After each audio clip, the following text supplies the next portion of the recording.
See if I can remember where we left off. Ah, the lobby of the hostel. Our dear Lieutenant was 11:35. In the AM, one presumes. He just spoke to the cryptozoologist pair about their findings. I think we have everything we need for now. I was going to come back, if I remember right, and talk to Lena once Kim has gone to bed. I know that we got some more information from the old Hardy Boys. But I don't know if there's another skill check yet to surpass. Let me see if I can refresh my journal memory.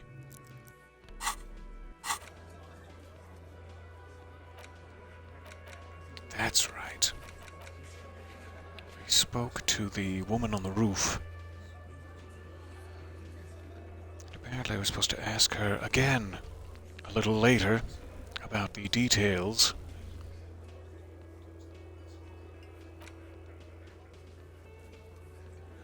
Kim's not around to stop you. Ask her about what she heard from her room the night before you emerged. Oh yeah, this is just a personal affair. How badly did I trash my hotel room next door? That'll be good to know.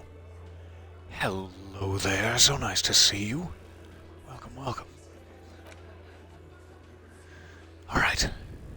Yes, I was going to ask Kuno in the backyard regarding the traps we checked and if he had broken one of them. As this would be important. And, apparently, after having spoken to the woman on the roof, we now need to confront the Hardy Boys again, because they lied to us about the details of why the gentleman was hanged. And I should probably do that first. It's always a little bit iffy if you should talk to Kuno within the first 15 minutes of a stream, or else you're going to be instantly demonetized, but that's another personal issue. Oh, hey, Tight Ass. Clowns are still How are hanging you? around. What is it now? Excellent timing as you settle down to work on a paper. I'm so glad. Caught you just in time. For the, what is it, fun train? Is that what we're calling this? Alright. I want to talk about the hanging again. Let's go over the victim again. The woman on the roof has disputed your entire story, though I would love to find a way to rephrase this. Fuck! I knew that fucking whore couldn't be trusted. Hey, you watch your mouth. Now that I've said this, it's important for the case to confront him directly, but I really don't want her to be in any sort of danger of reprisal for not going along with their lie. I will threaten him. I will threaten him with a downstairs beating, should he threaten reprisal. For the record, Titus Hardy did not explicitly specify the victim as a whore, nor did he say anything about trusting her. That's not the record I'm keeping. I know you were trained in the law, and I'm just a civilian, effectively, who once possessed a gun, but that's not what I heard. Oh, shut up and stay out of this, Liz. He raped her. He was out of his fucking mind. You have no idea. She's just in denial, asshole. You don't understand the traumatic experience. She's shutting down, and she doesn't fucking trust you. That could absolutely be the case, and that's completely her prerogative to not trust me at all, but, she seemed pretty calm about it. Pretty adamant that you were in the wrong. Yeah, she's crazy, you know. A crazy bitch. You know the type. She's fucked up. I have no idea what you're talking about, Shanky. This is a diversion. Stay on track. She was indeed very elusive. I did think that, yes. That she's a little crazy. No, cut the bullshit. She told me the truth. In my gut, this is what I long to believe. Lawman, I'm at the end of my goddamn rope with you. I fucking told you not to push her. I assure you, she's still on top of the roof. I did not push her. And you went and pushed her. I am gonna fucking... You're gonna what? Something breaks in him, and he takes a step closer. Titus Hardy. Her voice rings through the room like a warning shot. Everett personally sent me to take care of this. If this goes south, we'll all be in the shit. But you, Titus Hardy, are going to be buried. Am I understood? You are going to be buried in the shit, Titus. When she's angry, she emphasizes the S. It gives her voice a strangely hypnotic quality.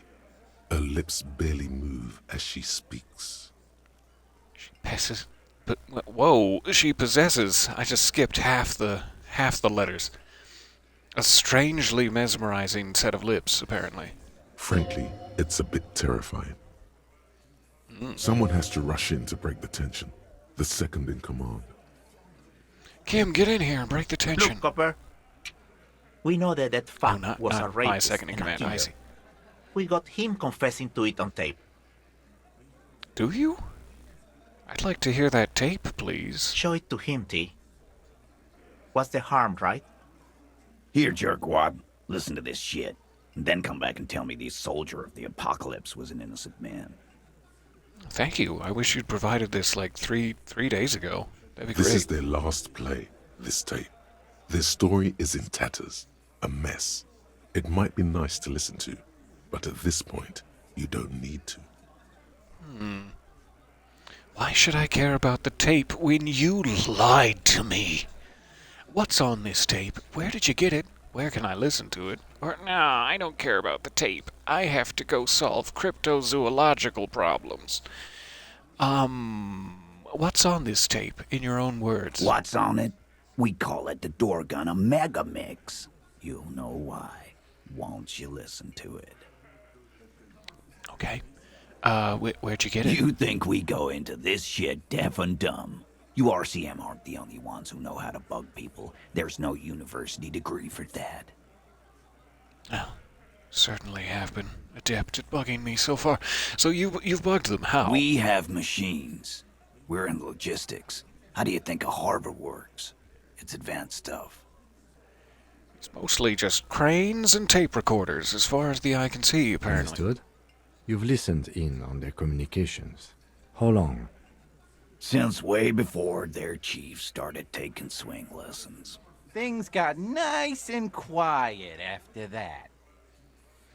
So which one of you specifically is doing all this advanced radio work It's then? not advanced. You just hold up in a coop all day, writing down what they say. It gets hot as hell in there. Oh, I bet it does, Angus. I'm sorry to hear that. Would you like me to buy you a small portable battery-operated fan? Don't put yourself down, Angus. It's important work. The chief picks his beer back up to offer a silent toast to Angus's adept audio skills. So I guess he is the one. If I had to track down a source for, let's say, additional tapes, search Angus's apartment. Mental note. Yeah, man. You're like a radio genius or something. Those notes are some in-depth stuff. Indexes and shit. All right, where can I listen to I'm it? sure we can find a tape player. Oh, thanks, Lieutenant Kim. I love you, by the way. Light of my life. Flattering butt panel of my favorite jeans. Good on you, Lieutenant. Where can I listen to this? Why don't you try shoving it up your ass, genius? Do you think, Angus, would that work? You're the audio expert. Do I have the mechanisms in my ass to play this tape? Yeah, play it with your ass, cocksucker. His voice echoes like thunder in the small room at a most inappropriate time. I'm sure we can find a tape player. It's not a problem. All right, thanks. Again, I love you very much. Your room had one. Or maybe it's too broken. You know, my room did have one back when I possessed, a room. So, straight to the point. Why should I even care about the tape when you all lied to me? You don't care about evidence. The fuck are you a cop for, then? That's a debate for another time. Bitch, T. They don't care about getting the truth. They care about getting convictions. They are fucking keeping a score on their bulletin boards. I won't be on your bulletin board. If you don't listen to the tape, we got nothing to talk about. That's fair There's enough. a lot of questions. If you ask them now, they'll just keep bringing up the tape. Listen to it, and they'll have nothing to hide behind. All right, I'll go listen to it. Thank you for berating me and thunderously calling me. Well, you know what you've called Don't me. forget your tape, lawman. Compliments of Titus Hardy. He pushes the little tape towards you with his giant hand, and the comparison is quite humorous. I'll take it. You do that. Oh, and keep it. Maybe you'll need a reminder of human ugliness someday. I have mirrors for that, thanks. So a few more things about the tape before I go listen to it. No, it's probably not the time. I'm gonna take off now. Not my pants, just metaphorically.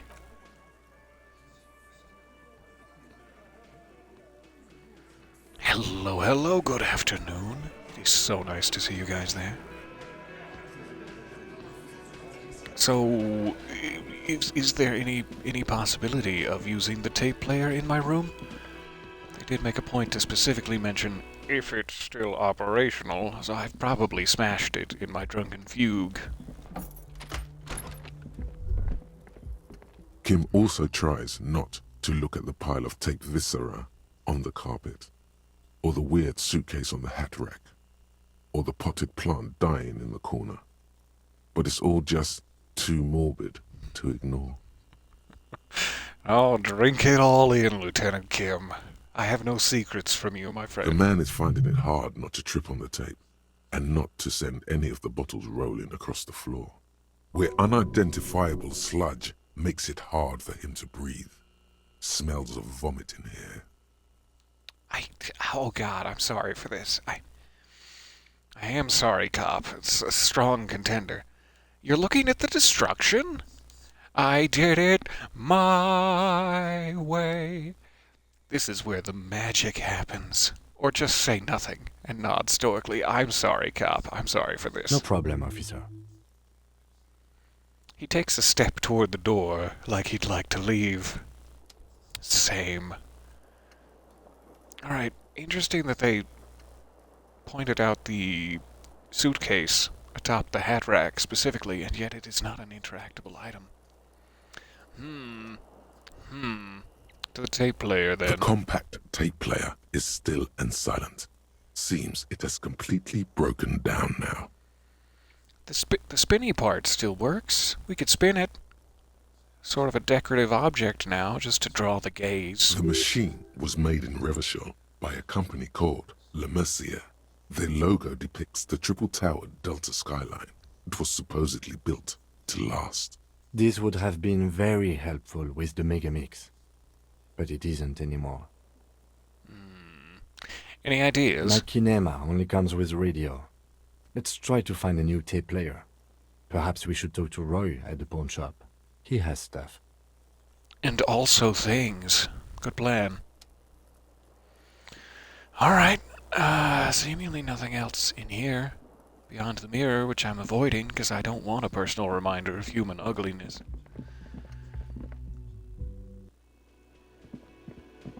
Alright, so we can still talk to Kuno in the backyard. We can head right for the pawn shop to try to get our tape player. I think this is still related to the primary investigation, which I know Joyce warned us. We have like somewhere between 2 and maybe 4 days, probably 2 days or less, to solve the case before like a war breaks out on the streets between the mercenaries and the Hardy Boys.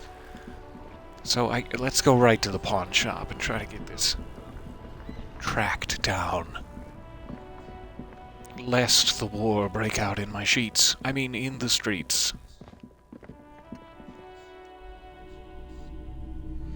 Oh, hey, Roy. Hello, hello. Let me know if I can help you with anything. So I'm looking for something that plays a tape for, you know, police business. Hello, you have a birthday coming up later this week. Could I get a happy birthday from you? It would really make my day. I would be deeply honored. Would you like it now? I can perform it now with my lips and my tongue and such. But I can also, like, send you something on the day. If you can track me down. You ain't never gonna get me, coppers! But absolutely, it would be my privilege. So I am indeed looking for something that plays a tape for police business. Roy. Yeah, we still have those boom boxes on the shelves. The boom boxes, that's right. Okay, I have other boom boxy business to take care of now. Where are they? Here? Here. The boomboxes wait on the shelves. Yay. And your boombox, that gold and amber Harmon Waushi, stares at you longingly with its tape reel eyes. This is the sort of tape player that really makes you say, wow, she. Can I just play a tape on one of them real quick? No testing the merchandise. I mean, could I get a police discount on this boombox? Because it is for official business. I will be honest with you up front, I have some personal tapes that I'm working on for my big karaoke performance that I will also be playing. So it's not 100% police business, but I'd say it's 25% police business. So a 25% discount maybe? Now would be great on the happy birthday. Happy birthday to you. Happy birthday to you. Happy birthday, dear paper cat art. Happy birthday to you. I'm not sure why it went to the route of Tiny Tim for a while there, but that's just what happens in life sometimes. Sometimes based on the choices you make, you end up going the route of Tiny Tim. It's all tiptoeing through the tulips from now on. Could I get a discount? This seems selfish, but please? A discount? I do have to keep the lights on, man. It's 12 real. I mean, I understand what you're saying, but does it have to be this mesmerizing psychedelic light show all the time versus maybe just like a tight economical LED bulb? I won't argue with you. Here's 12 real. He doesn't like music. He likes sounds. The Door Gunner Megamix is his type of tape. Certainly he'd give you a discount if he knew you'd play something so experimental. That seems not only pretty disrespectful to whatever victims may appear on this tape, but also sort of a breach of the chain of evidence in order to save, what, 8 real? I'll find more real. It'll be fine. How does 10 sound? I'm not much of a haggler, but 10 is fair. You can still keep the lights on. I get to feel like I accomplished something for the first time in my life. How about 10? Sounds like a rip-off, but okay. I can make it 10, but no lower. Oh, you're so generous, Roy. I would kiss you were glass not separating us. Here's 10 real. And here you are. Quality sound reproduction on the go. It'll play anything, wherever. Turn any tape into a conversation of sounds and shapes. Sounds kinky. Thank you. I really appreciate this, Roy. I'm gonna go find a private location where you and your greasy little ears can't hear the evidence. This ought to be private enough. Anybody hiding in the bushes? This is the police. If you're in the bushes, you announce yourself. Alright, what do we got here? Boop. Equip it. Oh, hell yeah. I'm about to be in a Molly Ringwald film. Which tape? This one? Door Gunner Megamix. I'm scared. I'm scared about what's gonna be on this tape. Let's ease into it with some sad music. The porter reel is just what you needed. The reel's attached to the apparatus with a satisfying click. The tape is routed behind the magnetic reader. Press play. You press the large button marked Commencer. and the tape starts spinning. There's a small delay before the song starts playing. Due to this game's close-knit nature with consequence, I should probably not press my ear against the speaker. How about a harmless distance? Then the organ starts playing a simple, melancholic tune echoing in the hallway. A lone singing voice joins in. Get the tissues ready, Lieutenant Kim. Telling you about the tiniest church in Sessons, surrounded by even tinier yard. You almost feel the seaside mist on your skin. It's mega sad. It's so sad, you guys. Within seconds you know this is the one. The real shit you've been looking for. The one you trust your room to. This one tells it like it is. This is your tune. This is my jam, baby. My mega sad disco jam. A click, then silence for a bit. Then the tape stops spinning. Could I sing this for Carrie? I think I could, yeah. Of course you could sing this. You could take sad to a whole new level with this. And you already know the lyrics since you've listened to it like 1,000,000 times. My memory being famously trustworthy at this time, yes, that'll be good for my first public performance. All right, sure. They're all here. All 3 verses. And the B-side of the tape contains the instrumental version. It's like the world itself is telling you to do it. Only one obstacle stands on your way. What? What obstacle stands in my way? Do I need reflective flare pants? Gart. You have to convince Gart to let you sing karaoke in the whirling. Oh, that's true. After you've won him over, you can express yourself. Let the pain out. Make everyone understand. I think that would be very therapeutic for me. I'll speak with The Gart. lieutenant looks at you as you remove the tape from the boombox. He doesn't say anything. I thought you were going to play the evidence, but okay. Whatever you're doing over there in the bushes, it's cool with me. That's what makes you the best partner in the world, Kim.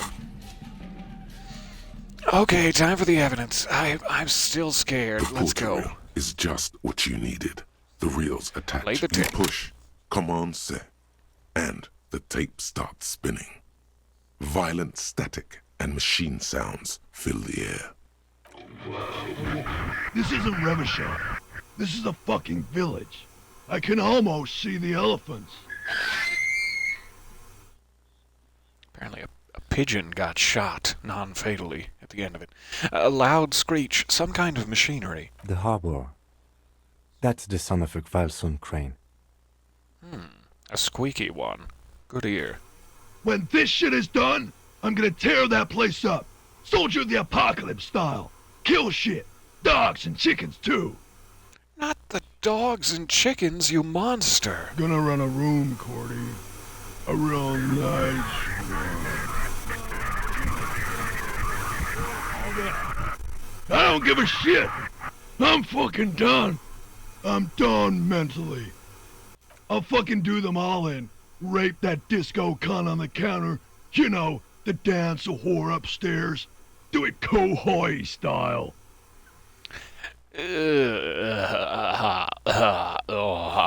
Never did get that taste out of my mouth. Alright, the rest of the tape is empty. As is my soul after listening to it. Thank you. Thank you for that The experience. lieutenant presses the button marked Arrête on your portal reel. The tape stops spinning. What was that at the very end? It's, I can't put my finger on it. Silence? What? Was it? Did you hear something different, Kim? End of recording. Alright, what did you think of the tape? Think I should sing this one at karaoke night, or... No, never mention it again? Alright, cool. It seemed authentic enough.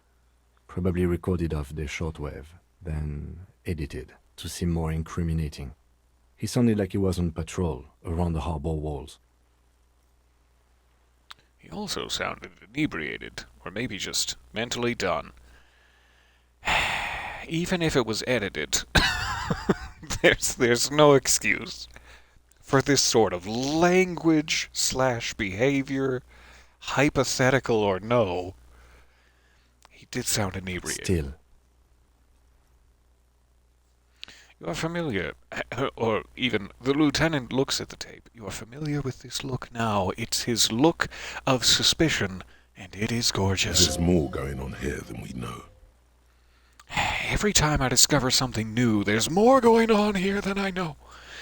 So who's this Corty? Corty could be short for Cortenard, one of the other mercenaries, the one he was talking to. Probably the mountain at the harbor gates. Mr. Right to Work.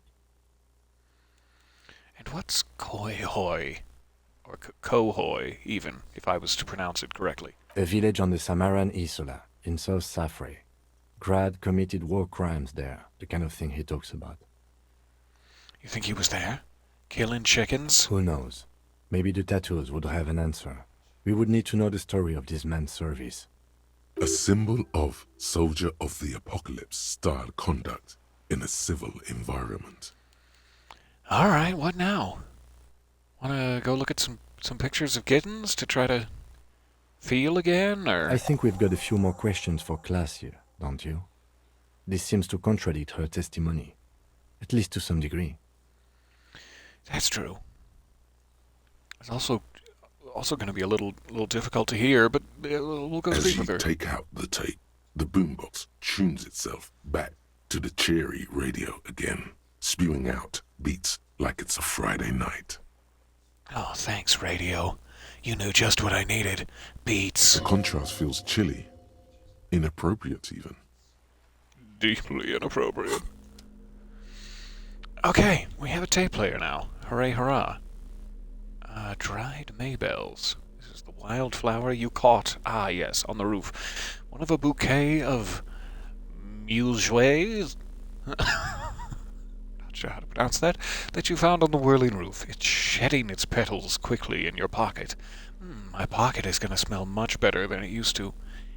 Interact? 6 crumbling petals rest on your palm. They're white. A bell-shaped crown. What is this, Kim? Look in my pocket. No, I'm not trying to prank you. This is the Insulindian lily, called Maybelle's or Lucille's tears during the Revolution. Girls used to pin these on soldiers before sending them off to battle. This flower is a spring flower, but it's a bit early for that, isn't it? Who pinned them? Which side? The revolutionaries, so the communards and the anarchists. White's their color, but the custom started in the suzerain's army, so it held meaning for the kingsmen too. It's about girls and boys more than sides. Girls sending off boys who are going to their deaths, then also dying themselves in the ruins from dysentery and consumption. It's a symbol of the Civil War. Wow. That got dark. All right. Does the flower blossom in early spring? Yes, but not this early. Not to my knowledge. It looks dried, preserved. Is it a coincidence, it being on the roof? Maybe. Maybe not. We'll see. Very well. Crumble, crumble. The petals feel dry and fragile in your hand. And even drier and more fragile in my pocket. All right. I think we're good. Let me go ahead and unequip this for now. Though I do look super radical. Strutting down the streets with my boombox. Let's give it a quick save as we've made some small progress. 12:10. I'm gonna go right back to... I cannot remember how to pronounce her name. Classy? She's a classy person. Right back up there and speak. Or does the J come into play? I've forgotten completely. Kajals. I'm pretty sure it's Kajals. I'd like to apologize for butchering your name. Alright, we're back. I still haven't looked at her bed because she's right out there and this is glass, but maybe if I can distract her, we could look for her secret diary. That's a violation of privacy, but it's also, in another sense, official police business.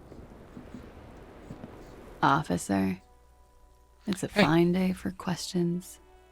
Look her right in the eye. Let's return to this in a moment. I forgot to quick save it after navigating your boudoir.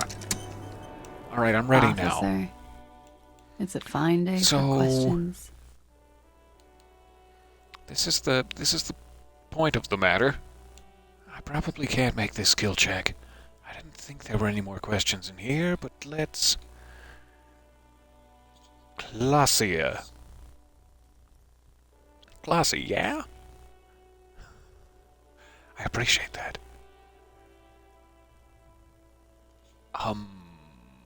But let me check if there are any more questions Not in my here. favorite topic. And hi, nice to But see you. okay. That was the one I was not going to ask, because that's... I mean, if we absolutely have to, we'll get back to that. Let's go straight How for the about heart of we, it. You know, change the subject to something more lighthearted now. Oh, wouldn't that be nice? To change the subject to something more lighthearted. Let me hit you with this instead. She puts her coffee cup down. Oh God, no. With a soft ring, as the porcelain meets the metal table. Donk. Oh, a soft ring. Sorry. Never mind. This does not surprise her. Does it not? Did he?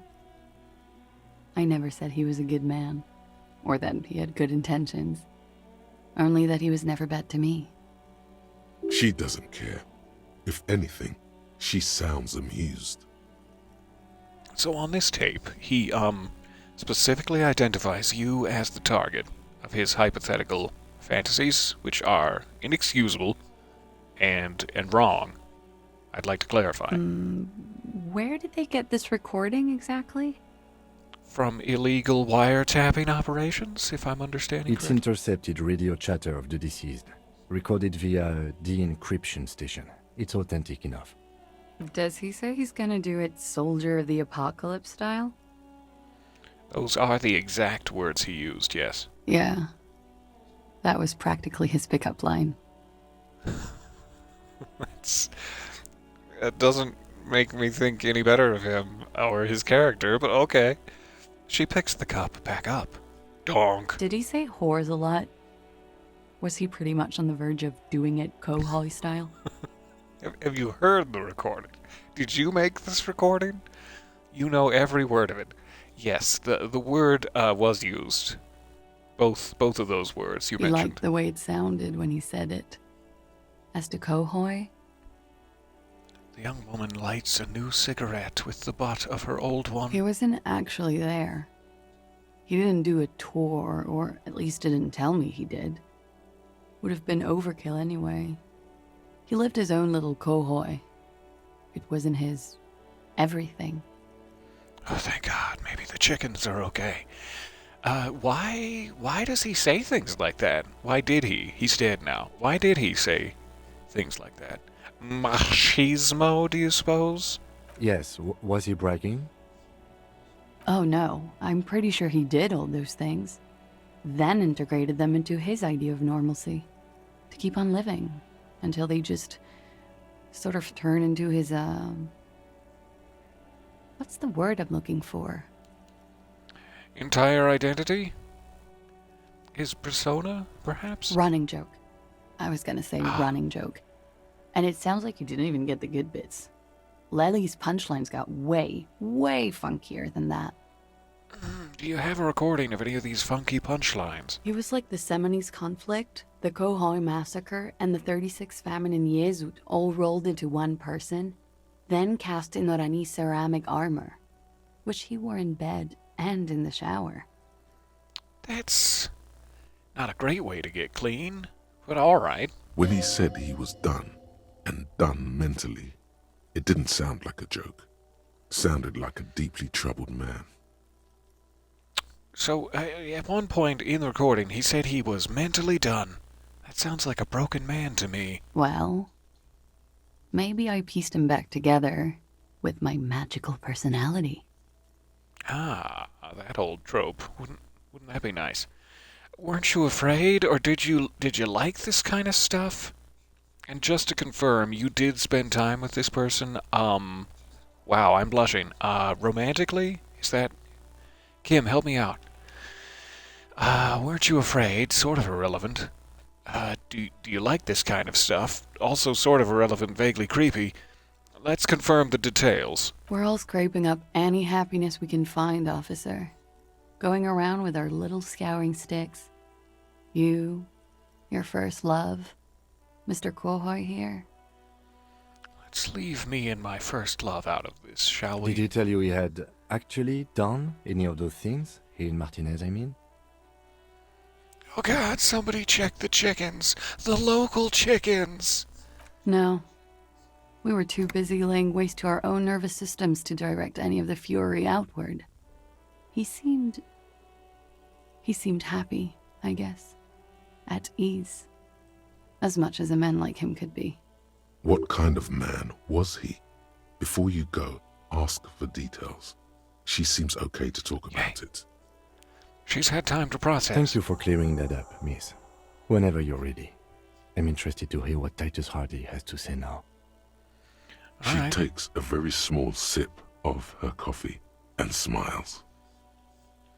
So now that you've had some time, which it was like half an hour, but still, you've had some time. Can you tell us more about the victim? Like, for example, his name?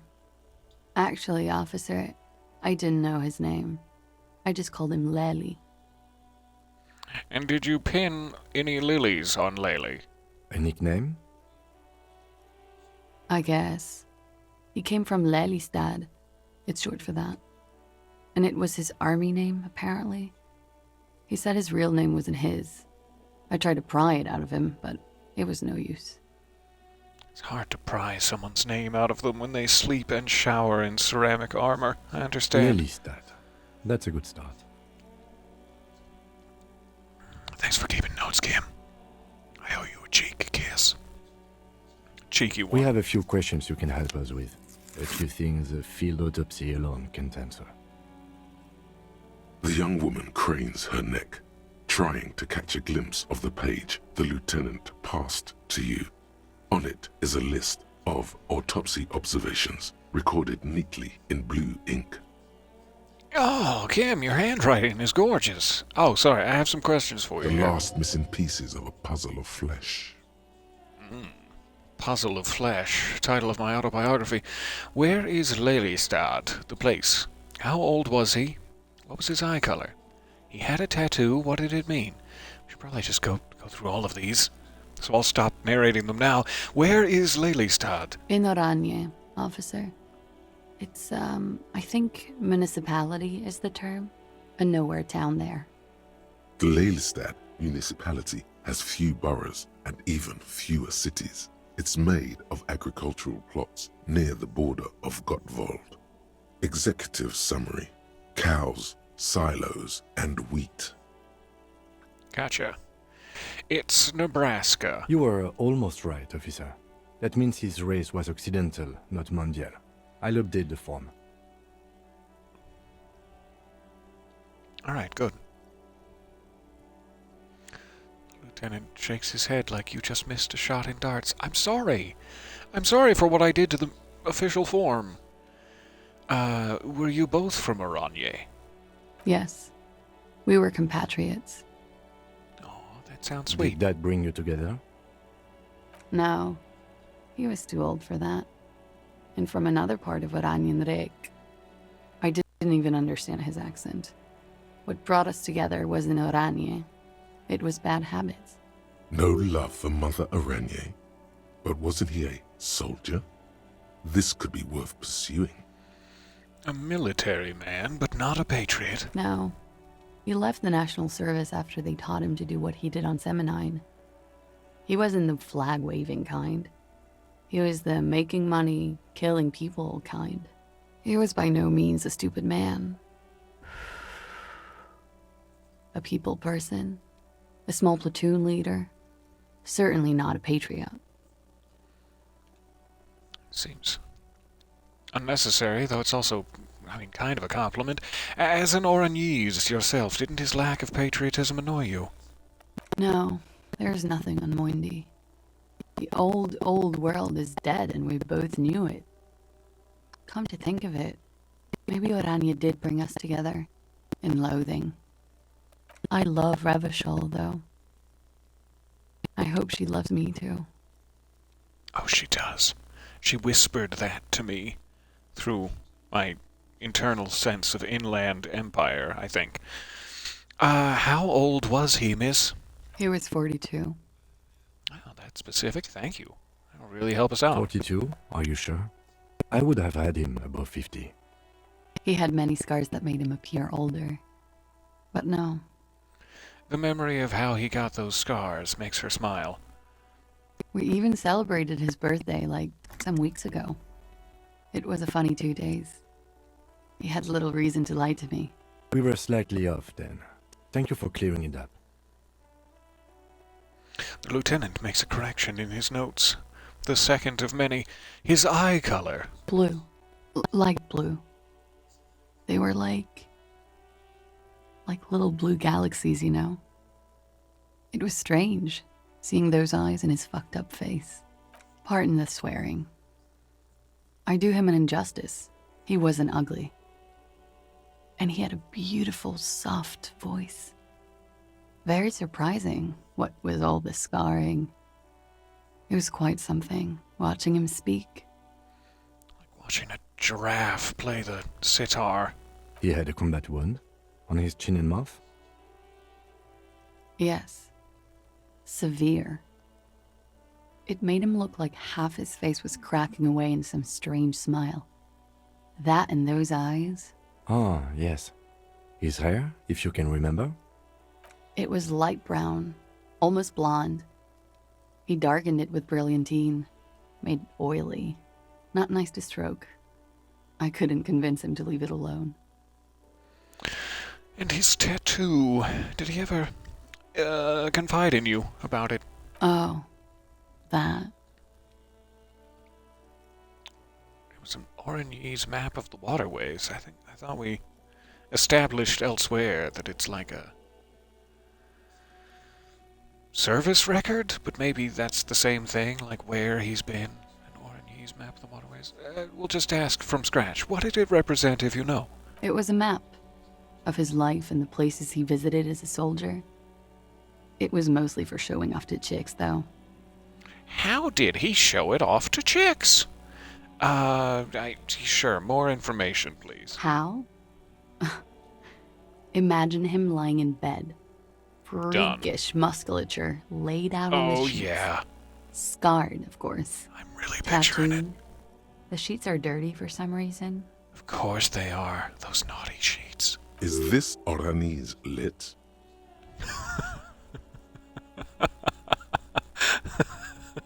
I've gotta ask.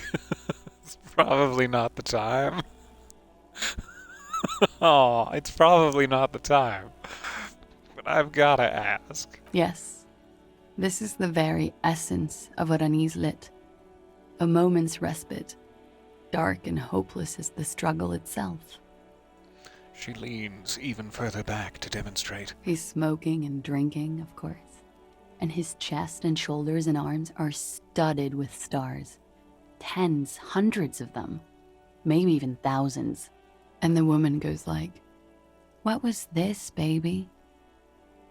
And he says, "That was too hardcore. Don't ask me about that." So she goes, "Okay, but what's this, baby?" And he's like, "Saw some bat shit there. Killed some loincloths." And so it goes. Star after star, port after port, third world country after third world country. And he's done horrible things in every single one of them. And you were the woman in this? Do you do a lot of pointing? Oh, yeah. Oh, she does pointing. Can you tell us precisely what these mean? Hand her the photo of a gentleman she once cared for, very bloated after 7 days of hanging in a tree. Sure. Here's a photo of that. You enjoy. No, thank you. I've seen enough of him dead. I can tell you what they meant without looking at them. She pours herself some more coffee. Good move. Go on. He was a blue-eyed boy with thick arms, from a small town. He was also poor, and the government of Orania needed some people killed, so they turned him into a grotesque killer. For money. He went to Killer Academy in Vredefort. Then he killed some people in the Seminine Islands. And on other islands, too. All of the islands. After this, he came to Revachol and got killed himself. Well, this seems very, very inappropriate to say. Oh, great story, thanks. Thank you for clearing that up. It's probably the best choice here. Change of topic, perhaps? Oh, wouldn't that be nice? Tell me something odd. Did he enjoy his death? 'Cause he was smiling his fantastic ass off. Why do you ask? It's just a feeling I have. Indulge me. It came to me in an occult vision as I was technically speaking with your dead friend. But it was just me. I was just imagining that I was your dead friend, and I was talking to myself. You know, police stuff. It's just a feeling I have. Well, it's wrong. He had too many drinks to down and too many bad things to do. Couldn't tap out just yet. All right. I trust you. You probably knew him better than I did when I was pretending to be him and talking to myself. Everything checks out here. It's all A-OK. Good answer. Thanks, Drama. Drama has a strong tendency of making statements that I would assume should be applied to, like, logic, if they were true. And the fact that they come from Drama always freaks me out a little bit. Like, okay, I'll trust it. Wait, Drama! I thought you were logic. Could it be love that did him in? You know, a real King Kong-style death? It doesn't seem to be necessary to the investigation to ask this question. And it's also like, if he'd never met you, he'd still be alive, which is not the kind of vibe I want to go for. I don't think love put a bullet in his face, necessarily. But I haven't yet frisked her for weapons, so... Could it be love that did him in? It very well could be, yes. What do you mean by that? Yeah, what did I mean by asking that question? What do I mean? I have no idea. I don't even know what you mean. Love did him in? What does that mean? We're on the same page here. We don't know what the hell I meant.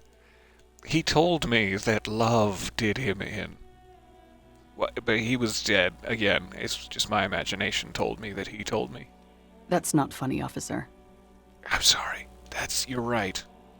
Really naughty of me. I'll spank myself later. I think we're finished with this line of questioning. Hand the lieutenant back his notes. And also touch his back. All right. Alright, we completed 2 tasks during that little dialogue tree. The lieutenant puts the slip back in his notes and observes the young woman for a moment. Coolly, gracefully, she pours herself more coffee. She's got like an unlimited amount of coffee in that carafe of hers. Still very low chance of this. I'm gonna have to come back and talk to her about my nighttime experience? Perhaps. No spanking while you're on duty. I'm sorry. I'll make sure I'm off the clock before I begin my punishment. Father. Oh, that got weird. Let's return to this later, miss. Enjoy your coffee. That's Yes? Lieutenant Kim. But, try to smell him again. Sure. I mean, I'm in the mood. No, nothing. Sorry. I was trying to hit my thoughts. Stop. That man, bloated beyond all recognition, was 42? That's what she said. Below the damage, the weeks of decomposition, all the swollen indignity of mortality. He was 42 years old. Where are you going with this visual calculus? How old are you? That's where this is going. 45,000 liters of raw alcohol has left its disfigurements. What lies beneath, you wonder? You could ask either one of them.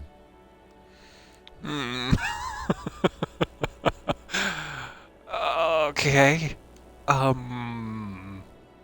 Kim, I trust you. How old do you think I am? Huh? How old do I look to you? How old?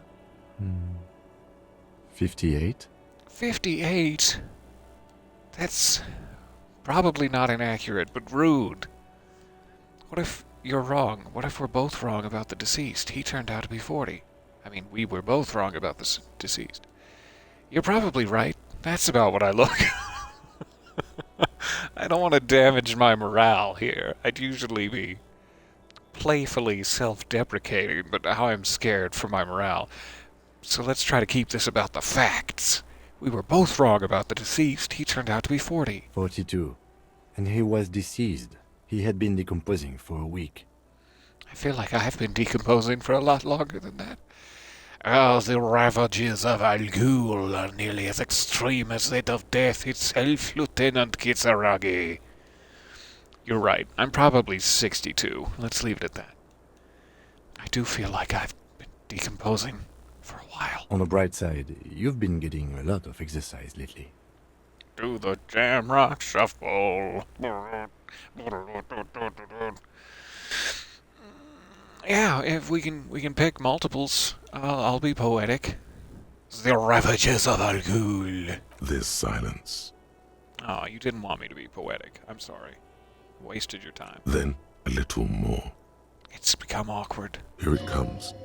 Mercy. Oh, it's bubbling. Mercy's bubbling up. Sure, you're 42. Let's go? That's not necessarily what I meant by that. I wasn't trying to get you to agree that I'm the same age as the deceased, but yeah, we can go. Thanks for humoring me. Wait. This requires scientific measurements. Here goes my morale on the line again, but I do want to know. I am not afraid of the truth. Tell me. To the laboratorium. Ooh, the date of birth generator. Fascinating. No good can come from this, is my gut feeling.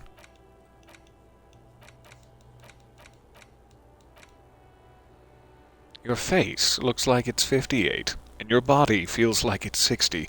Your mind feels like it's lived for 1 day or 100, both longer than they ought to be, the day and the century. But for how long, then, has this thing attached to your sentience walked the planet's crust?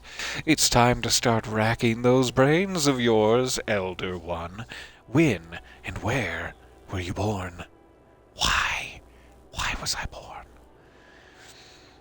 I have plenty of skill points that I'm absolutely hoarding.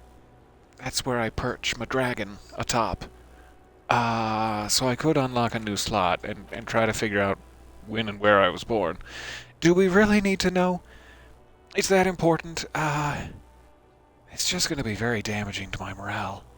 What if I turn out to be like 35? And this is how I look. Look at me. This is how I look. Alright. I gotta know. Yes, do it! Okay. I'm in. When and where was I born? And why? Most importantly, why? 7 hours. It's gonna take me a while. I guess this is a baby photo of me. I was born an old, flayed person. I guess. 7 hours to go. Let's quick save it. Stop looking at the bottom of your shoes. No good can come from it. I want to know where I've been. Since we just quick saved it, I'm gonna try to find her diary. The bed has been hastily made. Good. Now we know. No diary for me. Oh, go down the stairs. I know you're old and feeble, but just you have to click. You have to click to go down the stairs. I've remembered now. Sorry, I'm old and feeble. Alrighty, let's confront this tight ass. You have to click to go there, just in case you forgot, which I didn't. I was on top of it. Don't you worry. Before we talk to tight ass. Guard, can I sing karaoke tonight? Hey, was there something you needed? Maybe I have to wait until it is tonight, and the disco ball is a thumping before I can ask him. We'll see. Well, well. Bringing him that new bird sure made a difference in his attitude. Oh, good to know. I need to sing karaoke now. Now, while the cryptozoologists are so close. No, you don't. It's not happening. Oh, please.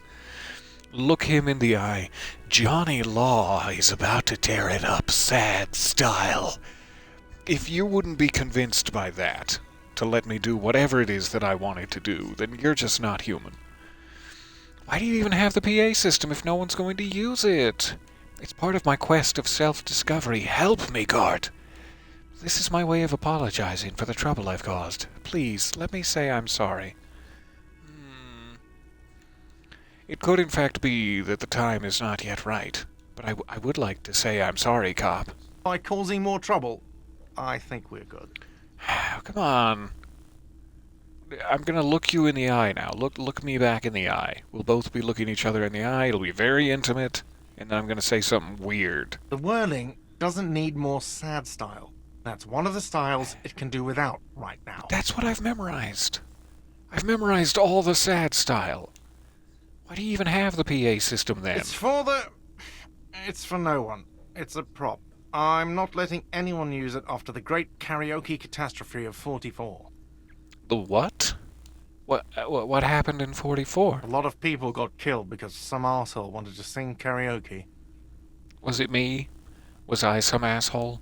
It's not a prop, it's for your clients. I know it's used. I've heard people crooning. Okay, yes, it's for some clients. Oh, the ones who are good at singing, I guess? Is that what you mean to say?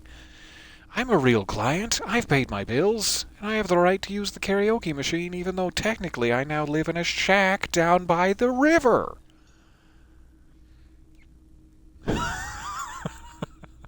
Love this option. Well, alright then. Just fuck me then. Just fuck me. I'm a real client. At one point in our history. Ha!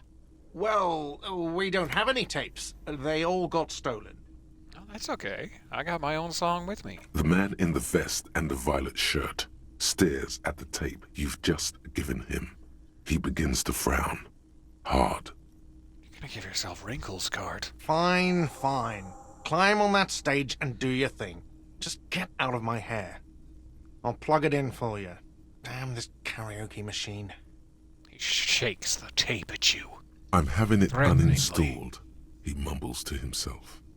That's probably for the best, but ooh, zipped in right under the wire. Oh yeah, time to do the damage. It's time for disco, baby. Goodbye. I'm ready. The stage is all set up for your performance. 1 Feels p.m. silent. matinee You can hear performance. the pellets creak under your feet. You feel a little dizzy, a little unsteady suddenly. So, are you ready for your thing now? Let me know when I should turn on the karaoke carousel. Oh, it's a red check that cannot be retried, and I have a 28% chance. How can I boost my odds? Look around the room first. There are some people out there, but mostly a post-meridian slumber has fallen on the premise. Not super lively. It would be wiser to perform in the evening, no? But the choice is yours. Yeah, the gentle glittering disco ball would certainly give me confidence. Put your lips against the microphone to test it. No. God, you don't know where that microphone has been. Even when you know it's a microphone that only you have used, I still wouldn't suggest putting your lips on it. Alright, we'll come back to this. In the evening, when the ambiance is right. And I cannot wait. So we gotta confront, Titus.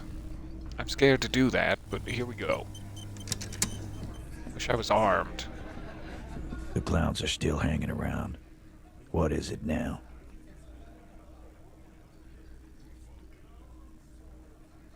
So, I talked to Classy, the classy lady, about the tape. And nothing. She stands by what she said. That fucking fucker. You're the worst cops in Revachol. I gave you gold on that tape. That fucker wasn't aimed at you. It was at her. Again, I'm getting very scared about the whole reprisal situation. Can we put, like, a security detail on the roof? Gold? It was just locker room talk. It's not evidence. Gross. It was dark stuff. But it didn't prove anything, and it didn't change her mind. Yeah, it was bad. Honestly, I expected it to have more effect. That's probably what I would say, but I don't want to give him more ammo. She pretty much laughed it off. Which is also true. It was dark stuff, but it didn't prove anything and it didn't change her mind. Dark? Dark is when you start a goddamn death rock band. He said he'd rape her. He shakes his head in disbelief. What did she have to say then? Fine by her? This is what people are supposed to be like? Fucking whoop-de-doo. She did not, in fact, say whoop-de-doo. It did not come as a surprise to her, and she definitely wasn't scared. Actually, I think it made her a little nostalgic, weirdly. If anything, she seemed turned on by the whole Dorgan thing. There must be a better way to say it than that. It didn't come as a surprise to her, and she definitely wasn't scared. Yes. In fact, I think she thought it was a little funny. Funny? No good goddamn psycho whore. Again, with the language, and also the way that you said "fwanny" was quite curious to me. Seems like they wanted to give Claudia a second chance to play along. She still didn't. Alright. All fucking righty then. I guess it's good then. That fucking... So do you want to, like, rephrase the reason for you dragging him back to hang him, given this information? Please try to control yourself in the presence of visitors, Titus. Her voice is a bit softer than earlier, but her lips are no less mesmerizing. This is just perfect. Just fucking perfect. Any thoughts on this, lawmen? Titus rubs his chin with his... Oh, this is getting... Ew. Very intimate. He rubs his chin with his palm as if trying to grind it smooth. I don't think you're supposed to read it like a romance novel, but that's the vibe I'm getting. You don't have to say everything out loud. Just mix and match. Just mix and match a bit. All right, cool. Be straight with me, Titus. What really happened? I think you had a lie planned, but she didn't play along. I asked for your opinion, not a bedtime story. Tell it to your grandma. Well, my grandma reads me bedtime stories, not the other way around, so your metaphor is flawed. This tape was the last chance for her to do what was planned. Sure, I'll do that to my grandma. We'll continue. But she didn't. She knows she can't lie to us, unlike you. Fantastic. So now, you remember how to do your job. I'm so sick of this piss. We should get something harder in here. Yeah, guys! We should get a party going tonight! Why? Maybe not then. Backed off of the whole party idea pretty quick. Success. They admitted to unlawful collaboration to derail the investigation. Mark it down in your notebook, Lieutenant Kim. That's all we really need. Be straight with me, Titus. What really happened? I already told you. We fucking hanged him. Didn't he say earlier when he pushed the tiny tape toward us with his giant hands? Now he puts his giant face in his presumably regular-sized hands? This isn't adding up. Something's wrong with his face and/or hands here. There's less gusto in his voice now. His men, too, are growing increasingly silent. It almost seems as though the lieutenant and I have gained the upper hand on you Hardley boys. Come on, Titus. We know you didn't hang him. He was shot. I know you're tired. So am I. Why don't you just... Give up the goose. I'll finish it. I'll finish it for you, Kim. He's going for give up the goose. You know what? I am tired. I'm tired of you and the whore upstairs. I don't feel like there was really any other way I could have done that, to reveal their lies. But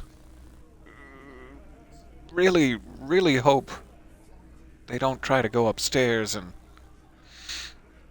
slap her across the face. That would be inappropriate and rude. And I will not stand for it. I guess it's a good thing Lieutenant Kim is staying here. He'll keep a lid on things. That's good enough for me. Next time you see her, tell her Titus said, "Fuck on!"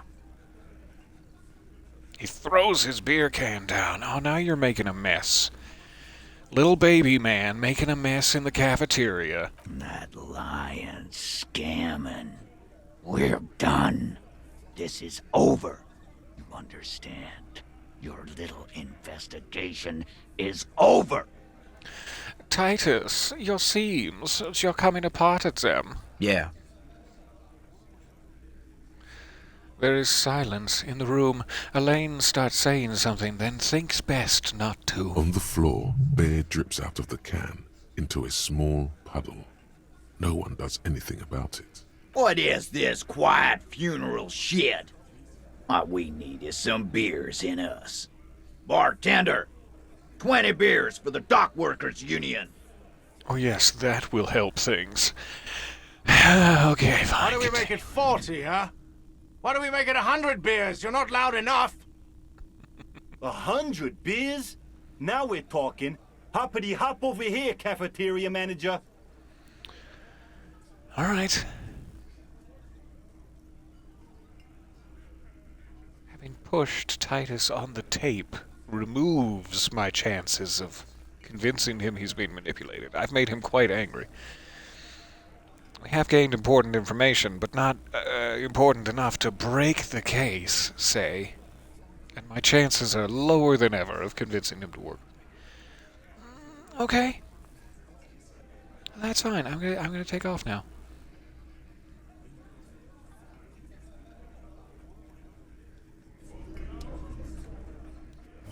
Give it a quick save here. It's you again. And we'll give it the old 3 tries.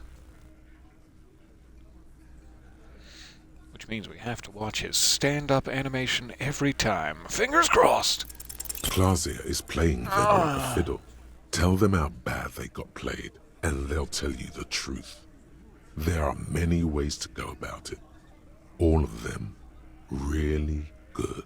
They're all really good ways. Play an imaginary fiddle. That's my favorite way. Sometimes it's not the best thing to succeed in a skill check. The complexity of the Disco Elysium dialogue system at play, but I feel like I should try it again to have a successful check. The complexities work themselves out. It's you again. What is it? I'm sorry I made you spill your beer. I'm here to apologize and offer you these digestive biscuits. Clausia is playing. Oh, fine. Keep your secrets then, Gandalf. It's you again. One more. What is it?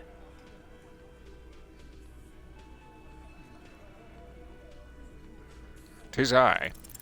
Clausia is playing them like a fiddle. Fine then. Try number 4. Give it the old 4 tries. It's I have you high again. hopes for this one. What is it? Everybody, just clench your cheeks real hard. That's gonna help somehow.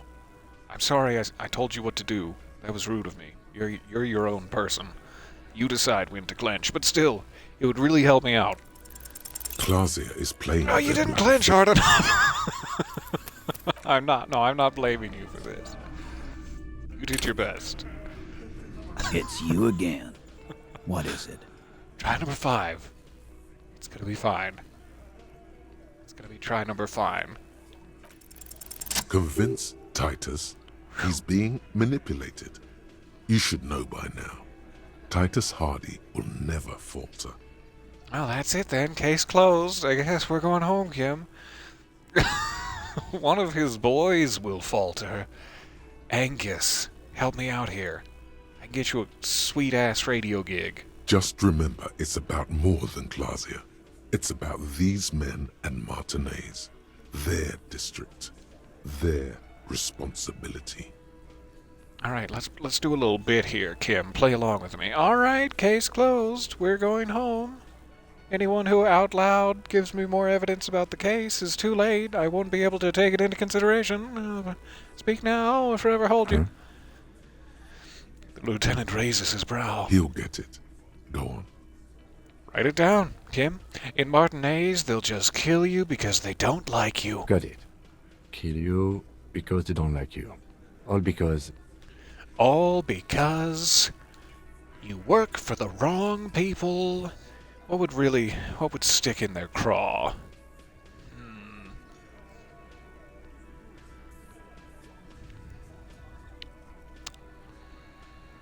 They seem like they wouldn't like to be accused of being violent murderers, but they are a goon squad that breaks people's kneecaps and steals stuff, so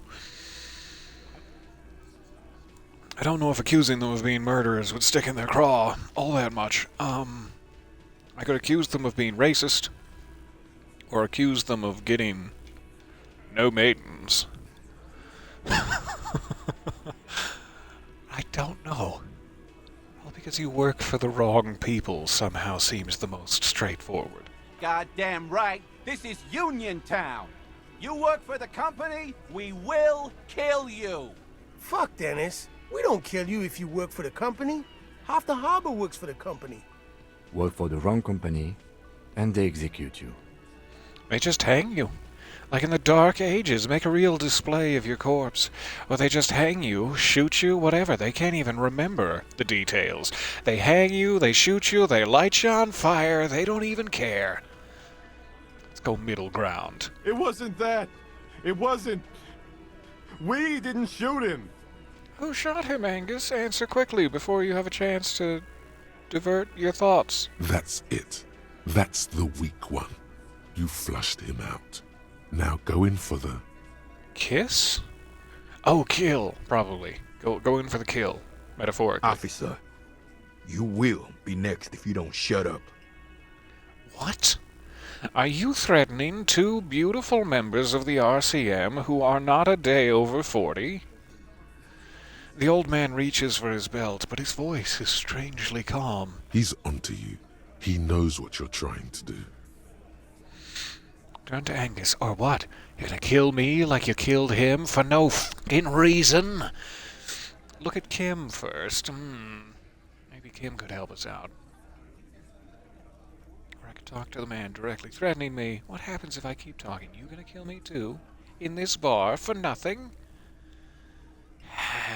Let's press the Angus angle. The angles? The angles. We didn't kill him. We didn't even hang him. He was dead when... He takes a breath, wheezing. Take your time, Angus. Don't have a coronary. Shut up, Angus! Liz, you stay out of this. He was dead before you hanged him. Fatty! Say one more thing to the cops and I'll... Whack! A loud slap upon the back of Angus' head. Dennis, stand down, or I'll beat your head in. Theo, take your hand off the belt. This isn't 31. I've got this under control. So you do have control of your boys, tight ass. I was beginning to wonder. The room falls quiet. So quiet you can hear Angus wheeze. Though to be honest, 20 or so decibel background wind noise probably wouldn't drown it out. Angie, where's your goddamn inhaler? You sound like you're dying. I left it home. I can't get it. I'm too fucked. I'm sorry. I could go get it for you and also check your, selection of tapes from your illegal wiretapping operation. Just give me your address. What's your address, Angus? Why are you so fucking fat, Angus? Elizabeth. Now it's all pointless. Because of you. You wasted my time. I told you, Titus. I told you just give her up. Her? Who her? Her who? Lizzie, your help is no longer needed here. Go tell Everard. Oh, don't tell Everard. Don't tell him. I'm not ready for that kind of pressure yet. Not from the uncomfortable chair. Fine. I'll tell him. After a long walk along the coast. She walks off without looking back, presumably headed for the coast. Maybe never to be seen again. I guess we'll find out. You're in. He's all yours. Questions. Question time. So I'm sorry I made you guys fight. It was police tactics. Kim, we did it. We can celebrate later. Keep it together. So you didn't kill him. He was already dead. Who killed him? Any leads? Whose idea was it to hang him? I'm sorry, cop. I made you guys fight. Me too. So, you didn't kill him. He was already dead. He nods. You hanged the corpse to cover up the real cause of death, the bullet in his head. Another nod. Why did you do that? Why, tight ass? 'Cause the girls asked us to. They were in some shit. Girls plural? There's another girl? 2 of them? Take note of this. They'll probably say more about her later. Did she kill him? Cop, I have no idea. The girl says she didn't. He doesn't think she did. Or at least he hopes she didn't. Let's go back to the beginning here. What happened on Sunday night while I was upstairs in my bathtub singing Rubber Ducky songs? Classier came down. She seemed really out of it. Drugged up, even more than usual. Bug-eyed and gurning, you know? Not in a fun way. I guess I don't know what gurning is to know what the fun way would be. It looked like she'd redosed after something went down. I've seen that look before. She was scared. I knew someone had died. How did you know someone had died? I've done this job for 10 years. I've seen it before. It's the politician in the motel room with the dead hooker scenario. Only in reverse. And completely different in almost every way, but sure, I get what you mean. Good analogy, boss. The rat-faced man has Snickers. Get him. I'm hungry. You don't get to talk yet, Shanky. You're still on the bench. And you keep taking it easy too, Angus. So what happened? We went upstairs. Sure as day the merc was dead. There was a bullet hole through the window. Fucking dirty sheets and bottles everywhere. So that's why the window is broken upstairs. He means they'd been fucking? Thank you, Rhetoric. I didn't need to know that, but sure. Tibbs patched the window. And the corpse. We hanged. Alright, who's Tibbs? Tell me about this Tibbs. Give me some tips on Tibbs. Nah, he's my brother. He's in the window replacement business. I send a lot of work his way, what with me chucking shoes in the middle of the night. Right now, he's grateful he hasn't gotten his brother into this mess. Oh, your brother's in this now. I'm shutting down his window replacement business. Some sort of conspiracy. If Claudia didn't kill him, why the cover-up? You may have noticed our girl's in some shit of her own. Not necessarily. She's drinking a lot of coffee, so I don't think she's gonna be. Never mind. I didn't notice anything. What kind of shit are we talking about? That can't show up on police radar kind. There are people after her. From the old world. Where she came from. Who are these people? They're powerful. Connected to the moral intern. She's clearly afraid for her life. Says if she showed up in your systems, she'd be ghosted away. That's all he knows. That's all she's told him. And why would you help someone like that? By taking on a murder? Why would I? I guess we abide all sorts of runaways and losers here. It's a Martinez thing. Subtle dig at me. Nice of you to slip that in, Titus. So who killed the merc, then? Any leads? Not yet. Just some ideas. She says the shot came from outside, behind the window somewhere. So that's a clue. Kinda feels like if it came from outside, through the window to her upstairs apartment, we would have to be in an upper floor of the doomed commercial area? Such as, let's say the top of the furnace.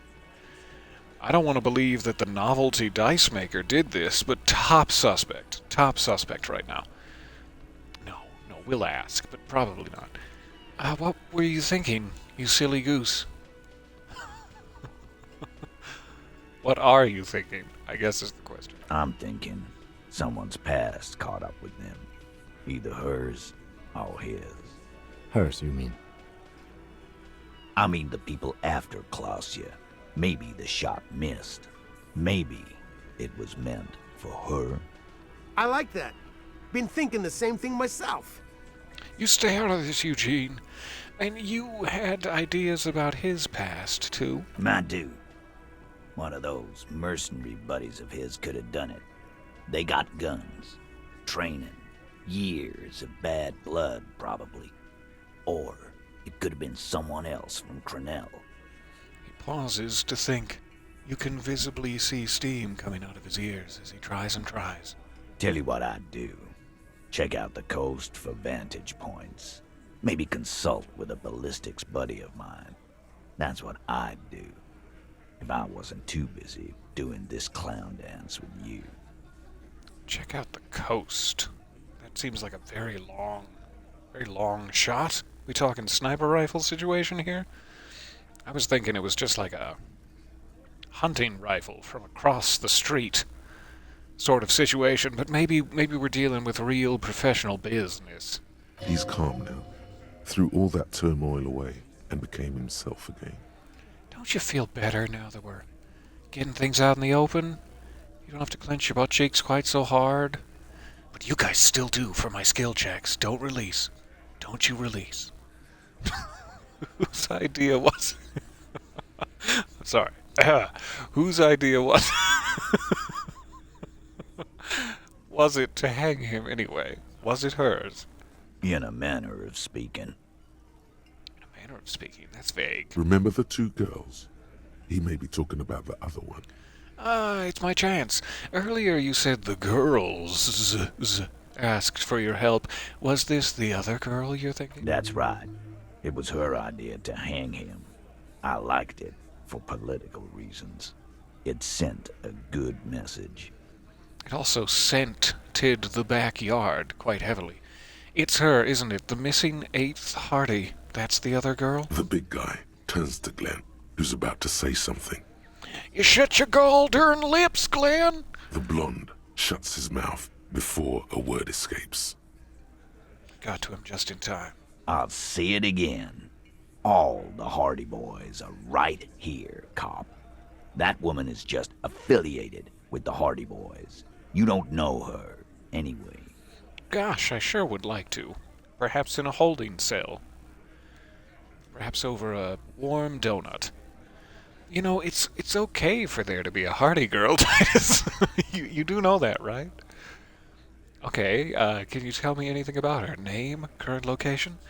You're gonna stonewall me if I ask more about her, aren't you? I don't want to believe that's the case. I'd like to believe he's cooperating now, and that we're all good. We're all easy peasy from here. But it does feel like the smart play is to be the cool, predictive cop and tell him he's going to stonewall me. You do know it's okay for there to be a Hardy girl, Titus. We're Hardy Boys, and that's it. That seems very exclusionary and a little narrow-minded. Can you tell me anything about this affiliate? Name? Current location? Location? Sure. Grab a device. Nope. You're not getting to her. It's Klausya you want to talk to. I mean, you know I'm gonna find her anyway. Remember when you tried to keep me from finding out things, and then I made you all yell at each other because of my psychological tactics? If you don't want that to happen again, just be honest with me, man. Okay, thank you for this, Titus. I'll go talk to her for the very last time before she dies. That sounds sinister. You do that. Hey, cop. Before you go. He grabs his beer and swirls it in his hand. Why would you pour the beer into your hand and swirl it? That's just gonna get your hand all sticky. Hey, cop, before you go, what? Klausya, came to Martinez to hide. Many of us did.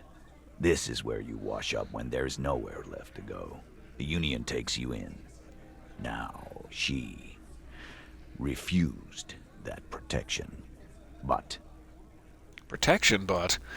You would still prefer it if we didn't take her away, I assume. Would it be better for her safety if we were to take her away? He's like, don't take her down to the office. Station, I mean to say. Because then we won't get a chance to rough her up. Like, I will take her down to the station. But maybe he's just being a genuinely nice person for once. You would still prefer if we didn't take her away? That's right. If we didn't take care of the people who end up here, this place would just be a couple of ruins and some cargo containers. I want to believe him. Sure, he's a little upset she didn't go along with the company line, but nothing's going to happen to her. We'll take that into account. He turns to leave after sliding his gorgeous little notebook into his scintillating little coat pockets.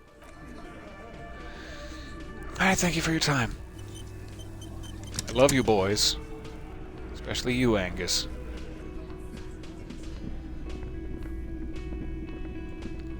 Alright. Back to Clausier.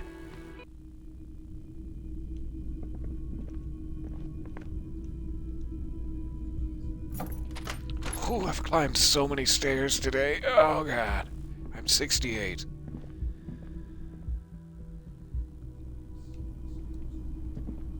Re-inspect this window. This window what is happened. pristine on the inside, unlike the one next to it. Light from the desk lamp reflects off the glass in an untarnished golden halo. Run your finger across it. Smooth as ice. There are spots of mud and rain on the outside, even smudges. But the surface of the window is clear from the inside. No chips, no hairline fractures. Following your lead, the lieutenant leans in closer to inspect the surface. Why, this window was recently replaced. I'm saying that based off my keen detective instincts and not the fact that we were just told this downstairs. Looks like it, yes. You know which window has not been recently replaced? The one I smashed in my room? Is that what you're bringing up, Inland Empire? Yes, that one. Cold wind is seeping in right now. Just one floor below you. Messing up your concentration here. Stop distracting him! He has work to do! Plus, if I recall, the window has been giving him shit ever since he got here! Is that why I broke it? It wasn't just a drunken accident? The window was taunting me? I'm gonna have to follow up on that. Oh, it's so cold up here. Do you want some sort of faux mink? I've got connections in the fashion industry. I can get you a faux mink. It's always good to see you. You might not say that ever again after what we're about to discuss, and the potential handcuffs of it all. She cracks a weary smile, leaning back against the railing. I wanted to say smiling back against the railing in my brain, but then I didn't. Something in her demeanor has changed. She's tired, consigned to her fate, to being here with you and what's to come. Yeah, so I might lose the opportunity to find out more about her deep, deep eye, her singular eye, if I throw her in cuffs and drag her off to the paddy wagon. Should we try the old triples? The old triple try? I think I just quick-saved it, but I'm quick-saving it again. It's always good. Something in her demeanor has changed. 8%. Soft, light brown eyes look back at you, directly into the space behind your eye sockets. You see the smoke rise from between her painted red lips. She's beautiful. I have bad news for you. What? You know these guys? What guys? Who? Me? Logic? Yes, you. He's talking about you, you boring stiff. Hey, Drama, that's no way to speak to your brother. You too. What? Drama's in on this. Me? What did I do? These guys are compromised. She's got them singing along to her tune. The little bleeps and bloops you trust for info, you can't trust them anymore. Interesting. What? Believe it. Which ones exactly are affected? There's no way of knowing. At the moment, I'm afraid it's best to assume. All of them. Including volition? Bullshit, man. I ain't compromised. Electrochemistry, you're nothing but compromised. Look at the state of me. Especially that guy. That guy's the most compromised one in here. Thanks for backing me up, Volition. No fucking way, man. I just want a drag of that sweet menthol Ziggy. Really? Quick. Tell me what's under her jumpsuit. I mean, probably skin, I'd hope, and some musculature. Glory, truth, softness. Protect her. She wants you. This isn't the time, electrochemistry. There's about to be handcuffs involved. I take it back. He's got it pretty bad. But this next guy's on another level entirely. She likes you. The crown head is a boring condom. He's jealous. This is human nature. So yeah, every one of my voices is affected by this. By the lustful pheromones of existence. How did this happen? Why? How it always does. Through subtlety. What can I do about it? There's nothing you can do about it. You are how you are, and she is how she is. Things will go as they do.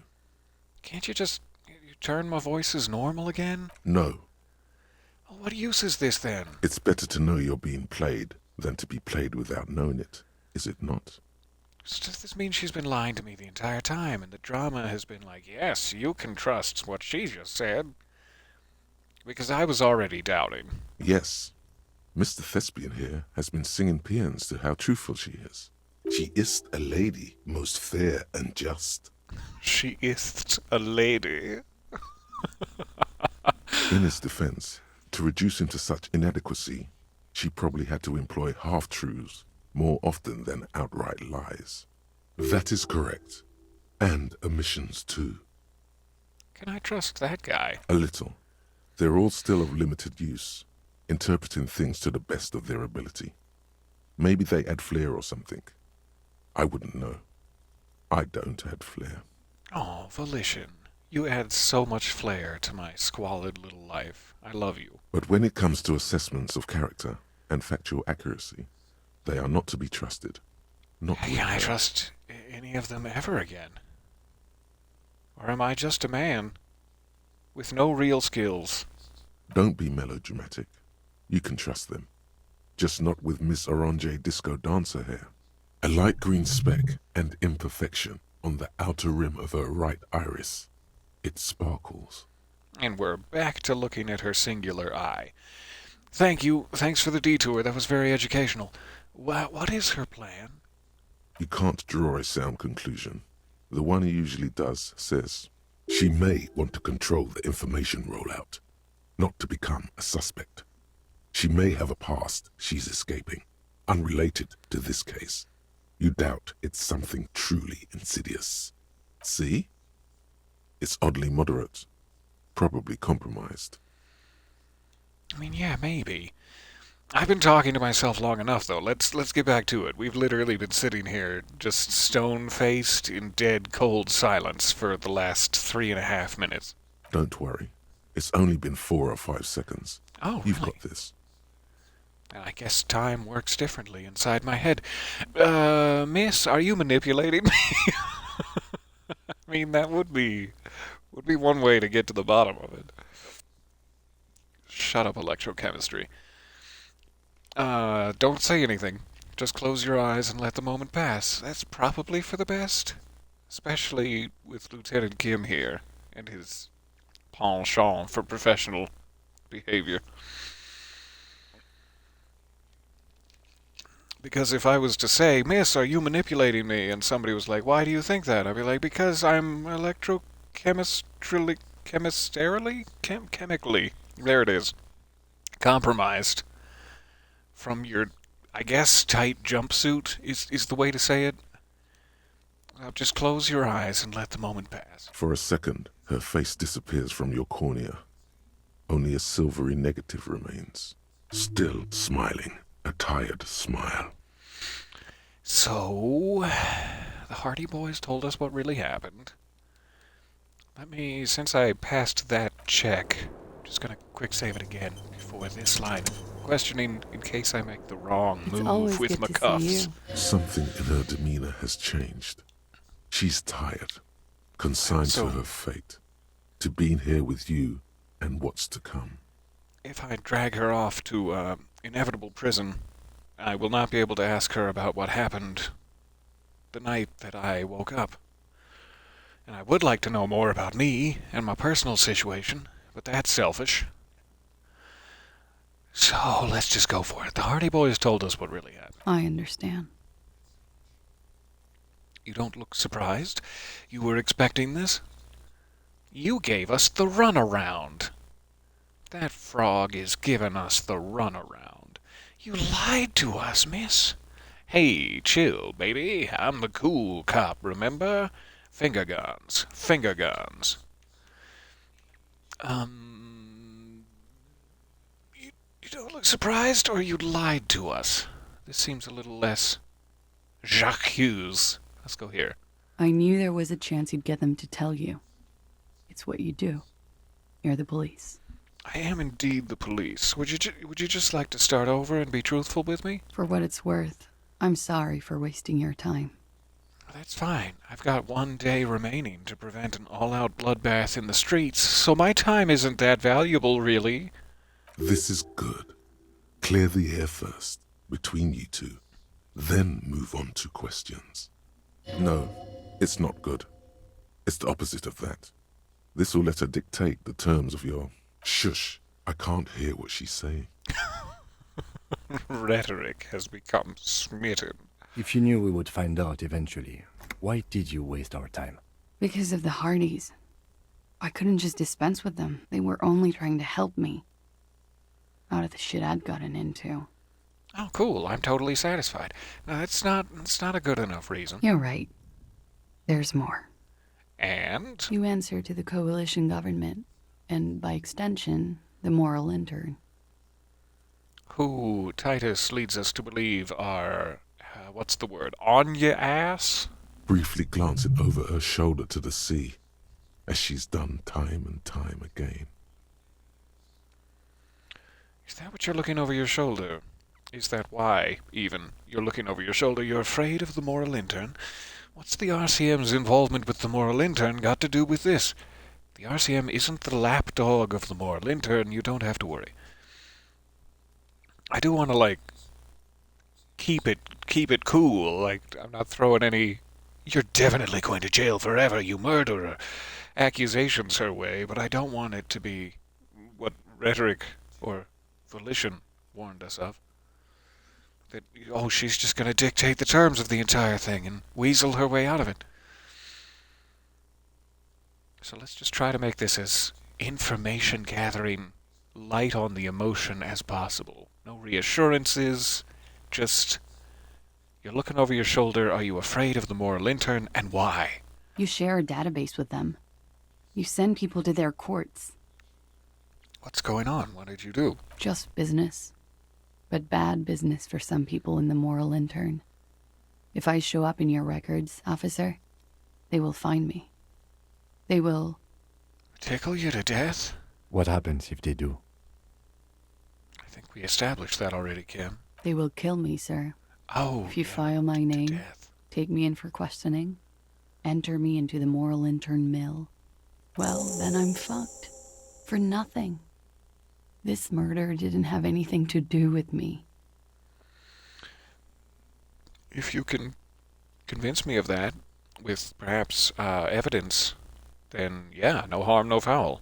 We'll get back to finding this killer, and you just enjoy your coffee. Actually, this murder did have a little to do with her.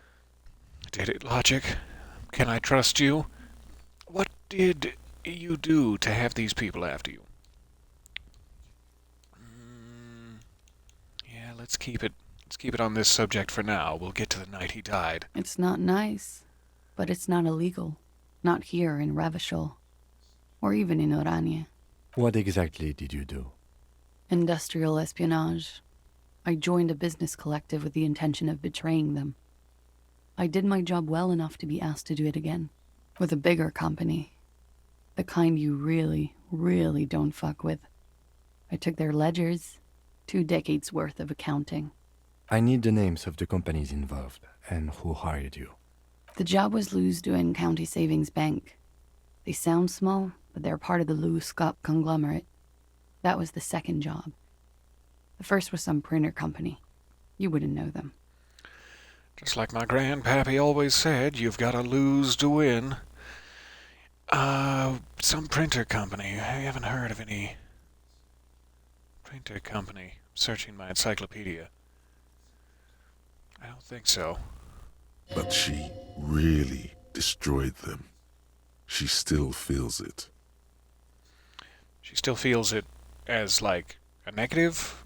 Like, I feel bad for what I did. Or she feels it like, yeah, that printer company. As to who hired me for the job, I don't know. But they're after me too. Along with Lou Scott and their friends in the MI. Once you're done in the competitive intelligence circuit, you don't have allies. You're radioactive. I mean, who was the real victim here? Some shareholders? Please. I'm apparently able to summon very little pity for the shareholders. As I am a communist! Lowe's cap. These people engineer financial disasters in second world countries. The conglomerate also includes the Bank of Consecration, Airberg, and the popular Papalolo line of dairy products. Just no context, shout, Papalolo! A popular line of dairy products. I am sure there are people who have done much worse than that. That's fair enough. Well, it serves them right. When I am king, this savings bank will be first against the wall. Fire! You're right, this is bad. You have destroyed what people have built. You have taken a lot of equity away from the shareholders. Oh, that's a lot of you've gotten yourself into, isn't it? I mean, I said I was going to try not to give her reassurances, but I'm sure there are people who have done much worse than that, in all genuine fact. Sure. I'm not a war criminal, but it was bad. People lost their jobs. Good people, too, not just C-suite. So she does feel bad about it. She shakes her head at the thought. A lot of people got hurt. But that's just more of my shit you shouldn't have to deal with. You're solving a murder. That can wait. Look into her eyes. There's more. Can I trust empathy right now? Claim the savings bank as your torture dungeon, once king. Traditional torture, not the mutually consented happy fun type torture dungeon. Yes, that is where I will get information from my enemies. Step into my repurposed savings bank. But what did you do? I do want to pry. I'm curious. I don't want this to have negative repercussions. So I'm scared, but I'm so curious. One of them killed themselves because of me. Oh, that's it. That's the bad news. That's the bad thing. That's, not easy to deal with. How do you live with yourself? I'm sure she asks herself that question every day. It's not for me to jump on the bandwagon. Oh, we'll be cold. We'll be slightly cold and say, let's just get back to what happened here. The young woman looks at her cigarette with melancholy. It's almost gone. All right, so what happened here the night that he died? How far away do you suppose the shooter was? We talking across the street, or, as Tight Ass suggested, clear down to the coast? We were there. Together. In bed, I mean. Yeah, there's nothing else in that room except for a bed. I knew what you meant. Tell me exactly what happened. No, not in bed. Just the murder. Okay. He was in a kneeling this position. Is what He had just I should have clarified. Me. I was on my back. Weren't there other options? I heard the window behind me shatter, and I turned to look. There was a hole in the glass. I turned back to him. His eyes were looking through me, and his mouth was open, dumb. I could see. I could. Her chest rises and falls with each word. She keeps herself together and says it. I knew he was dead before he fell down on top of me. That's a bad night. You were right. He did enjoy the moment of his death. Oh, no, that is not where I thought this was going. But okay, mystery solved. So my feeling was right earlier. He was enjoying the moment of his death. Better not to mention it. Dear God, better not to mention it. He was heavy. I pushed him off and he fell to the floor. There. He only had his boots on. I bit the pillow, not to scream, then ran downstairs. There's a long pause. She just stands there, her arms at her sides. I waited for the second shot to come. For me. I thought there would be one. It never came. She's forgotten about her cigarette. The butt has burned right down to her fingernails. Well, that's a mother... No. Try to show a little decorum. Your cigarette, miss? Just before you burn the hell out yourself? Oh. She looks at it and quickly tosses that butt aside. I'm really sorry that happened to you. That is deeply traumatic. Are you sure you're not making this up? She doesn't seem to have any reason left to lie. Though who knows? If she had just shot him square in the face, she would probably want to lie about it. Not to keep that as an option until otherwise refuted. I am sorry this happened to you, if what you say is true. So am I. She immediately proceeds to light another cigarette. What time was this? When did it happen? It would help us if you could be as precise as possible. 11:30 to 12:15. I don't know the exact time. Around midnight. I must have been here. I wish I could remember 11:30 to 12:15 on that night. It's okay. Were you inebriated? Not as much as usual. He'd done a line, plus other things. I was drinking. Oh, I got distracted and forgot to check the chat. Thank you so much for the gifted sub. You have broken over 200. 200 gift subs in the channel. Magia! How dare you? That is incredibly kind. Thank you. Plus other things. Okay. Probably not hugely important to know the entire suite of drugs he was taking. Wait. Titus said she was gurning her jaw off autopsy. much more than usual. Titus said you looked super high the night of, but you just said you were only drinking. It kinda does matter. Titus said you looked pretty high. But I mean, I'm not sure if Titus has the emotional intelligence to separate a dead man just landed atop me mid-coitus versus I'm very high. Titus did say you looked pretty high, though. Oh, yeah. I did one of his lines, just to clear my head. Oh, so the story's changing now, is it? Did you shoot him in the face? Did you hear or see the shooter in the course of this? No. What did you do then? Nothing. I was trapped. I was stuck in my room downstairs. I got some clothes on and crawled back up, drew the blinds. Blood was coming from his mouth. Not a lot. Just a little. Oh yeah, it wedged in there pretty good.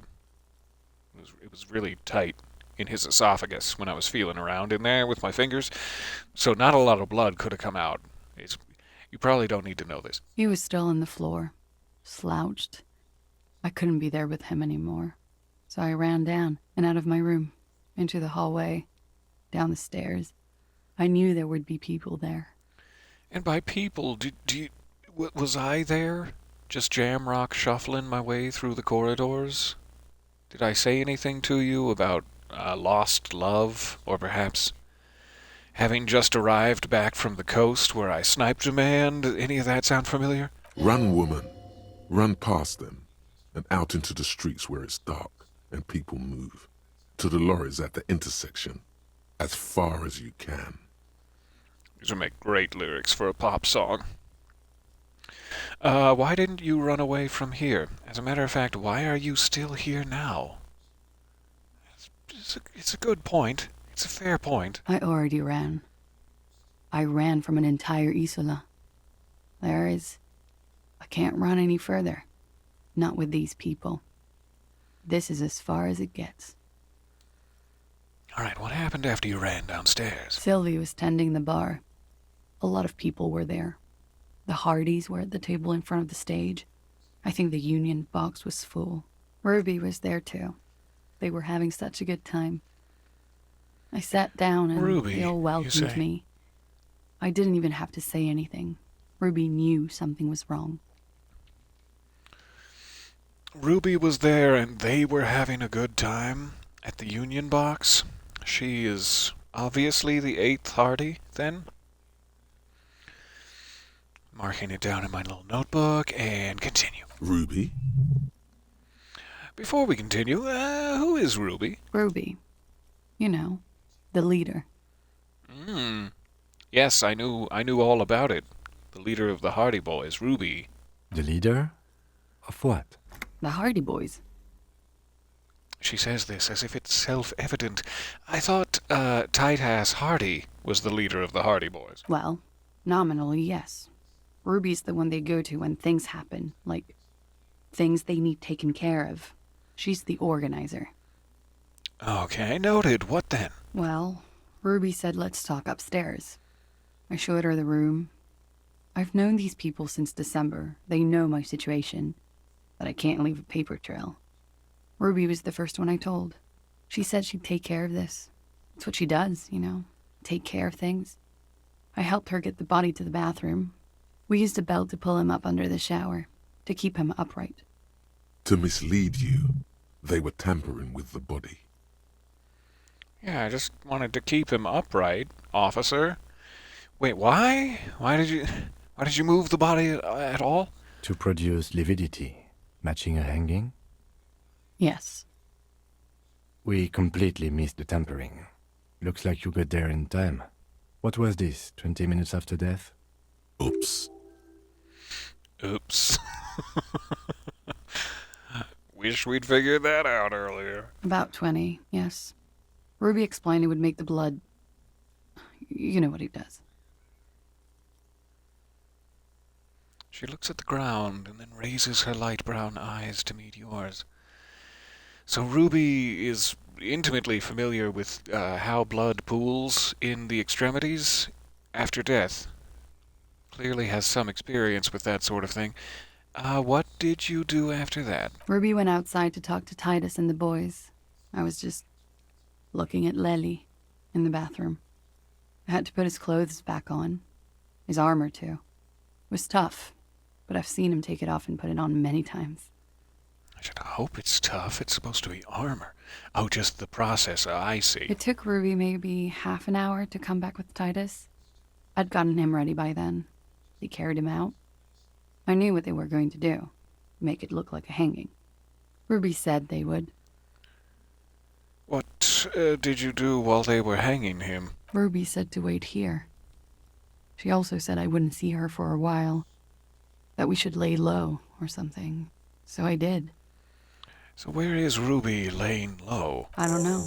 I haven't seen her since.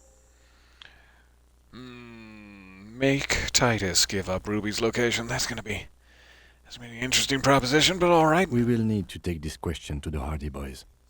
All right. Interesting. Why did this Ruby go through so much trouble to hide something someone else did?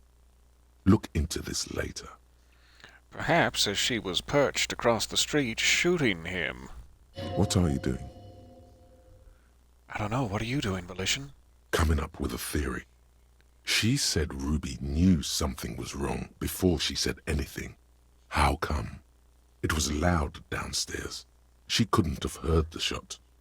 It is ominous. You already coming up with theories that put the blame on someone other than Clausia. I mean, he's not wrong, though. He's not wrong. Did you hear a gunshot when it happened? Were they, say, a block away? When he was shot? I may have. I don't know. I couldn't hear anything over the glass exploding. The gunshot wasn't that loud. This is something to keep in mind when assessing the distance of the shot. It's a very direct question, but probably needs to be asked, just to see her response. Let's get to some cursory details. Is that correct? I don't know. When was the window changed? Last week. Angus and Titus's brother, I think he's called Tibbs, took care of it. She takes a drag. You should have another look at that window after this. Reconstruct the scene. It's right there. Yeah, I probably should. In her bedroom? Yes, you see the glass sparkling out of the corner of your eye. So, why did you call the cops if you're hiding? She didn't. I mean, I guess she did. I got confused with Sylvie. But Sylvie didn't call the cops. She was just manning the bar at the time, and I'm pretty sure Clausia said that she did call in the murder. So why did you call the cops if you're hiding? Because I'm an idiot. That doesn't seem like a good enough reason, frankly. Which is an indicator of truth. Idiot. She's nothing of the sort. How dare you besmirch this lady? So you would have us believe, but you're not. I don't think so. Why did you do it? Seems a little more confrontational somehow, like, oh, so you would have us believe. I don't think so. Why did you do it? You have to understand, the people around here, no one was making the call, and he kept rotting. And then they picked his clothes off, and that little fucker threw stones at him. Yeah, let's go throw some stones at him. See how he likes it. He kept throwing stones at him for 3 days. I could hear the thud. Thud. So I called you. I hope with all my heart it's not the last thing I do in Ravishol. She definitely called the cops. That was task complete. It could not have been a lie. That is impossible. I mean, the task is already complete. We can't have fudged it up if it told us the task was complete. I think we totally can have fudged it up, but no, I do believe her. Oh God, that was a lie too. Who made the call then? Oh, it's so confusing. Voices, you're not helping. You are not helping in this situation. She could have lied and did not actually make the call, but then I would have no idea who did make the call. My memories of Sylvie are quite fuzzy. We could call her again on the police radio and just be like, hey, Clausia said she talked to you. And what's your side of the story, just in case, but we'll keep it in the back of the mind. She did, of course. Alright, so could the people after you, the moral intern, have killed him? That's the first thing that went through my head when I heard the glass break. And? I thought they'd found me. They've killed him to punish me. All last week, I've tried not to talk to anyone or be seen with anyone. I mean, if they were, like, positioned across the way with a sniper rifle, why not just kill her? If that's what they're mad about? Why? So it's weird that she's immediately jumping to the conclusion, oh, they killed him to punish me, instead of like, oh, they were trying to kill me and missed. That doesn't really click together very well. So they wouldn't be hurt. I've come to understand, however, this is paranoia. What happened didn't have anything to do with me. I mean, either way, something to consider. I don't mean to make you feel bad for his death. I've absolved myself of this after a week of crying Ah, well, I'm here to remind you that it... But still, it's something to consider. We can't go after Loose Cap. Not yet. There are other, saner leads. I don't ask you to, Lieutenant. If there's one thing I know, it's that you'll get nothing from there. All right, to the real meat and potatoes of it all. Did you kill him? Did you shoot him in the face? Can I frisk you? But not in a weird way, just for police procedural business. What? Why would I put myself through this insanity? Get myself cornered like this? There is a silence. He wouldn't have died if it weren't for me. I know that. But I would never hurt him. He was a serviceman. He must have had a gun lying around, close to her hand. A military weapon using jacketed ammunition. Now, you guys suddenly have theories pouring out, when they're obviously just stabs in the dark. So the downstairs people have this crazy idea. Let's not mention the downstairs people right now. I mean, it's okay if you did it in self-defense. It's a moderately agreeable tactic. He must have had a weapon nearby. I don't really want to add, did you use that? I would like to say, he must have had a weapon nearby. Did you put it back on him? Was it outside for the buzzards? What happened to his firearm is a very important question.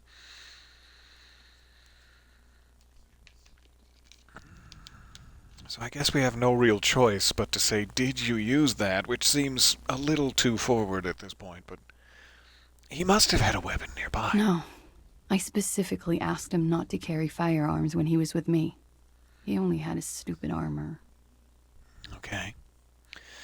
This is kind of a lot of evidence about the body that we're not making public yet to tell her directly, but okay, the bullet in his head was jacketed and military grade.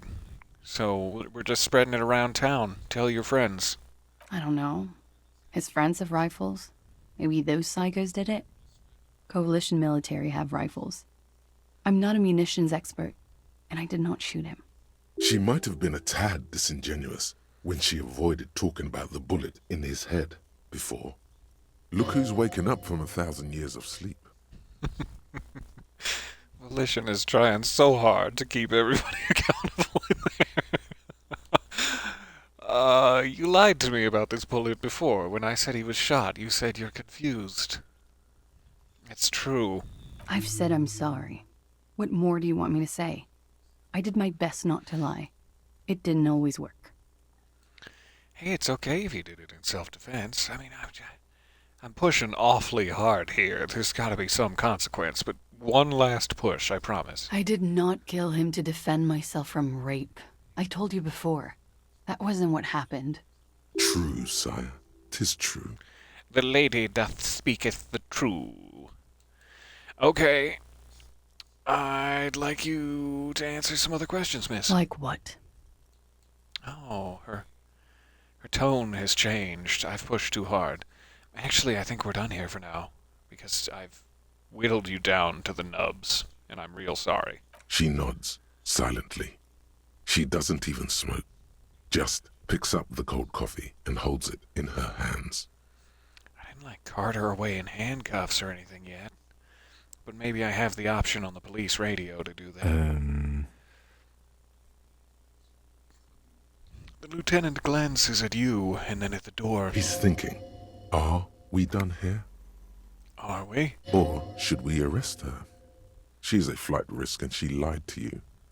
She should be taken into custody. She should be taken into custody.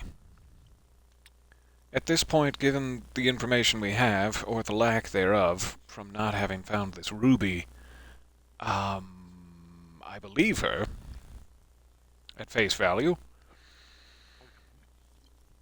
that she did not have a direct hand in it. She participated in the cover-up / hanging to prevent her direct involvement. Like if they had called the police right away, she would have been named as part of the case. It may have looked better for her at the time, but she still would have gone into the RCM database and been discovered by the Moore Linton. So to avoid certain death, she kind of had to go along with the let's hang him outside for 7 days business, and then deeply, deeply regretted how long it took for there to be a proper police response, and called it in herself. That's believable.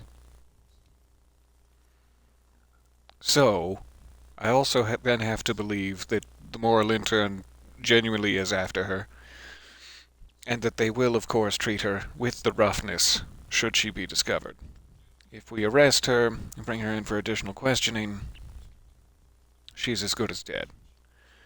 There is obviously a chance that she is in fact the murderer and shot him square in the face. And letting her go now may be the last time I ever see her, and I will fail the case. So I either kill a woman or I keep her in my back pocket for a potential future Jacques, and I'm not sure that potential future Jacques is worth a woman's life. No, that won't be necessary. Just leave her alone. She's been through enough. She doesn't need this police brutality. I think you mean to say, she doesn't need this police brutality? This guy won't budge. You have to wake Multiface up. In forcefully, God's name. if you want to continue pushing her. Wake up, drama. I need you at your best here. I mean, we have a 92% chance, but I'm still gonna quick save it because I'm spooked. I'm frightened. As you look back, you think, so love did do him in, after all. Again, not really. In a sort of weird noir poetic sense, sure, but I do want to know what the thought is. I was right. If it weren't for her, he would not have been there. The shot would not have connected with his soft palate. Don't turn to Glossier and say this out loud. No. We still have no idea if she's at all involved in it. We seem to be jumping to the conclusion that he died due to the moral intern chasing her. But it's like he may have had enemies. So it seems very silly to make this sort of leap. Finish the thought. Oh, apparently that's the same as discarding the thought? I was hoping that would give me something from my thought cabinet. Anyway, quick save. I was just thinking, what a nice day for questions pertaining to a murder investigation. I like that she's still got her sense of humor. +3 for manipulating my skill set. +1 for the love that did him in. Let's do it. Click clack. Who? What? Dear God, you've been lied to. She could have killed her lover and lied to everyone. She's not candid at all. She's smoke and mirrors and will-o-wisps. Oh, welcome back, drama. She probably didn't give you her real name either. Why would she? Arrest her immediately, before she further entangles you in her web of lies. Well, that seems a bit dramatic. It's all coming together. Take it easy. Don't overcompensate with this course correction. Ask questions first. Yes, start at the top. Choose at the bottom. It's how we've always done it. No rush. Stop calling me out. See? All right, turn to the lieutenant. Kim, why have we not arrested her yet? You know, I think you didn't make that call to the station. Your real name isn't Glacier Amadou. What if I told you you're under arrest, miss? Just as a fun sort of hypothetical threat. Okay. I mean, we could press this. Could say, I think you didn't make that call to the station. And she could be like, what? Of course I did. You're crazy. You and your mustache. I don't really know if her name, matters. If I was on the run from corporate espionage hit squad, I would definitely change my name too, so it's like, that's fine. But if she didn't make the call to the station, I really do need to find out who did, so that's sort of important. I did. What is this? I called your desk or whatever it is. The numbers are all over town. Call 8-100-2 for emergencies. There was an older woman on the other end. It sounded like she was smoking. She took my complaint. She coughed. That is the emergencies desk number. Anyone could know that, sire, by looking around and calling the desk. I don't believe a single word she says. Drama, you bring it down to medium. First you were all about Glossier, and now you're just betrayed and hurt, and I understand that. But I need you to have a clear head here. What time did you make the call? I'm asking Drama to have a cool head. What was I thinking? Thursday night. It was late, sometime after 12. So she said he died Sunday night, right? And I thought she said for 3 days Kuno was chucking rocks at him. But if she made the call on Thursday night, that would be like 4 full days. It's a little nitpicky, sure, but... It checks out. Alright, anyone could know the number, and that someone coughed. It means nothing. I mean, technically, but it's not really important to rub it in her face right now. Say nothing. She stands before you, holding her back very straight. So ideally, I don't want to arrest her. I don't want to put her in the system and have the moral intern take the entire matter out of my hands. There's nothing desperately important to me left to glean. We know about Ruby, and that is now our strongest lead. It may be worth following up with Sylvie on the police radio. I don't think I need to threaten her with any of these. So let's change the subject. Thank you for your confirmation that you definitely did call in the hanging, which I believe for now. She slowly lights another cigarette and steadies her breath, as if in the presence of some tiger. Hey, let's all just relax here. This is not the end of this. I am a tiger? Is that what you mean? What do you mean by you are? Alright, I'm not gonna do anything to you. I'm not gonna take you down to the station. I'm not gonna tell the moral intern. And when I become the communist god king, the moral intern will cease to exist, so you won't have to worry about it. Alright, good night. Communist god king is kind of a misnomer, I would say. This window is pristine from the inside, unlike the one next to it. Light from the desk lamp. Alright, we're giving it a quick save. Got a 58% chance of visually calculating. This window is pristine on the inside. A vague sense... I failed horribly at visually calculating. This window is pristine on the inside. A vague sense of... Okay, fine. So cheap of me. I apologize. This window is pristine on the inside. For my petty little need to pass skill checks, whatever the cost to my soul. In and a golden light melts away into the blue, glassy darkness of your mind. In it are 2 neon-lit shapes, a man and a woman on the single bed. What position are they in? That's the only question I can ask. I mean, it is important for the trajectories and such, but it seems a little pervy, if I'm being honest. What position are they in? Like the witness said, the man is kneeling, the woman is on her back. It's the night of March 4th, and a shot has just been fired. Just this very moment. The man looks directly at the woman. The shot's possible directions converge in his mouth, a ray cast from somewhere outside, entering his brain. Where does it come from? From the roof outside, location A prime. The glass fractures around the bullet hole. Shards face inwards like a corona behind the woman's back. So from the trajectory I've observed so far, someone was on the balcony itself? Like had come up the secret passage door? And was not even across the street? But then she would have definitely heard the shot, if that was the case. Unless they're using some sort of silencer. But even then... she would have seen something out the window, surely. Though if there was a dead man on top of me, I probably wouldn't be searching the windows.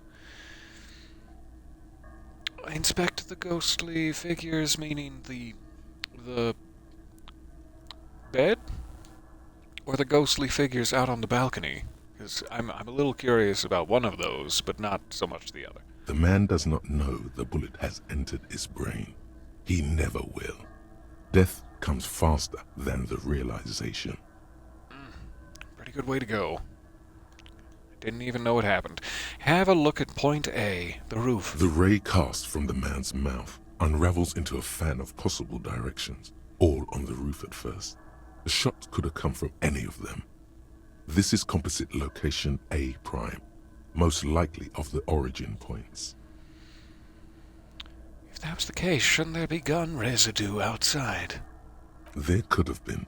Then the rain and slush and wind washed it away. This was more than a week ago. So, I'm what, like 80% sure the roof is where the shot was made from? 72%, with a weapon that fires jacketed ammunition, likely a rifle. This is a good short distance, but not too short. The perpetrator aimed with their back against the railing, or possibly kneeling for precision. This would explain why it only took them one shot. It seems dangerous to shoot someone with someone else in the room when you would then have to run from the railing to the door right next to their apartment to escape. Like if you're trying not to be seen, it would be one thing to stand like under that vent and pop through the door. But to be like center stage in front of the window and fire through the window at them and then have to run closer to the window to get to the door to the stairs. So it's like, I kind of don't think they were on the roof. That seems like a very amateurish place to shoot them from. It would be more believable to me that they are across the street in the doomed commercial area, but the evidence does not point that way, it seems. So I'll stop polluting the evidence with my theories. The lights were on in here. Outside it was dark. It was like shooting fish in an aquarium. A well-lit aquarium. The victim opened his mouth to let the bullet in. Neither of them would have seen anything outside in the darkness. Too busy with their own bodies. I can accept that excuse. Could the shot have come from inside the room? Any possible chance? Point X would contradict the woman's testimony, rendering the entire proposition void. These figures would be wiped out, Detective. Are there any arguments against A prime, the roof? None that you've found thus far, but that doesn't mean there aren't any. Could there have been another point of origin further away? That's a 28%, yes. In this model, the shot could have come from a greater distance. Nothing excludes the possibility. Should we extrapolate to include every possible point of origin in Martinez? Oh, hell yeah, we should. Enhance. According to your map of the district, this shot could have come from a wide angle of locations, starting with the northern edge of the abandoned boardwalk, ending with an islet in the bay. Let's call them B prime. Now that's interesting. The only other place in the entire game where we've found a corpse is a potential shooting location, a very distant, but potential shooting location. B prime for boardwalk, B double prime for Land's End, and B triple prime for the islet, Detective. There may be smaller points in between, but those are too fine to zoom in on. Alright, have a look at the boardwalk. 700 meters away. The likeliest of these B positions, 20% chance. A skilled sniper could have made the shot, provided he had a safe sniper's nest. Even with the light on inside, we're talking military training. At that distance, the perpetrator would have had to take wind direction into account. I'm suddenly desperately trying to remember, like, what the library told us about the man who died on the boardwalk? Like, what was the book? Sniping for Dummies. I think we would have remembered that. But that's so strange. The only place we found 2 corpses, or a corpse each, could be 28% connected. Alright, check Land's End. 1.2 kilometers away. The least likely of these positions. Let's say 3%. A truly skilled sniper could have done it. Possibly from a tent. No, too far-fetched. And the islet. 1 kilometer away. An unlikely point of origin. Beyond the docks somewhere. On an islet in the Bay of Martinez, perhaps. There are islets there. Badly charted as they may be. That is not a place we have access to, is it? We can get to Land's End in the boardwalk.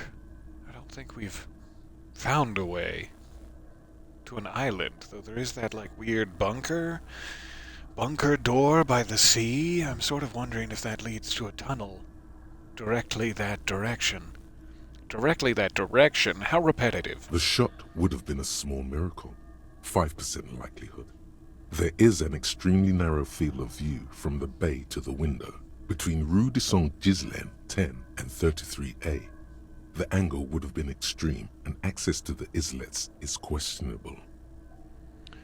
Kim, do you think the shot could have come from further than the roof in Martinez? From where, precisely? Well, let's say B prime, the boardwalk, B double prime, Land's End, or B triple prime, the islet. I see you have given this a lot of thought. Are those the locations you've singled out in addition to the roof? And what is the likelihood, in your opinion, that it came from a further distance? It's okay. It's much less than from the roof, but still. Okay, well, we should see if there is gunshot residue or sniper nest if we go down the coast. Rule these spots out one by one. Good plan. It would be the diligent thing to do. Until then, personally, I'm going with the roof version. A simple hypothesis can be wrong, but it's something to build on. Agreed. And we also have to find our way into those secret passages to figure out what the hell is going on in there. If it was from the roof and they made their way down that door, what would their escape have looked like? In fact, let's take a little peeky peek right now. I think we need a physical instrument or something for this, and I prefer to do it with a key. Heavy door. No lock in sight. I'd very much prefer to do it with a key. Alright, thanks, Clausia.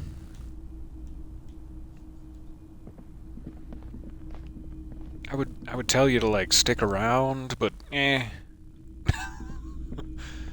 If you're the killer, just get out of here before we put it together, and it'll be fine, I guess. I've already made enough mistakes in my career. Okay, so we have some super solid leads. We're looking for a person named Ruby. We should probably ask around about that. We still need to talk to Kuno about our little cryptozoological side quest.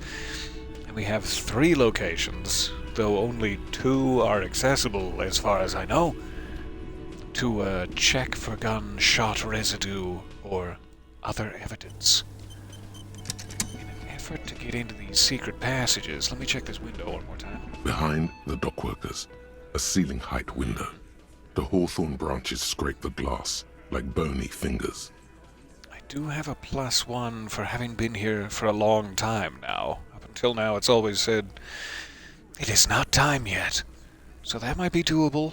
Let's try to make this our last thingy here, and I will leave you in peace.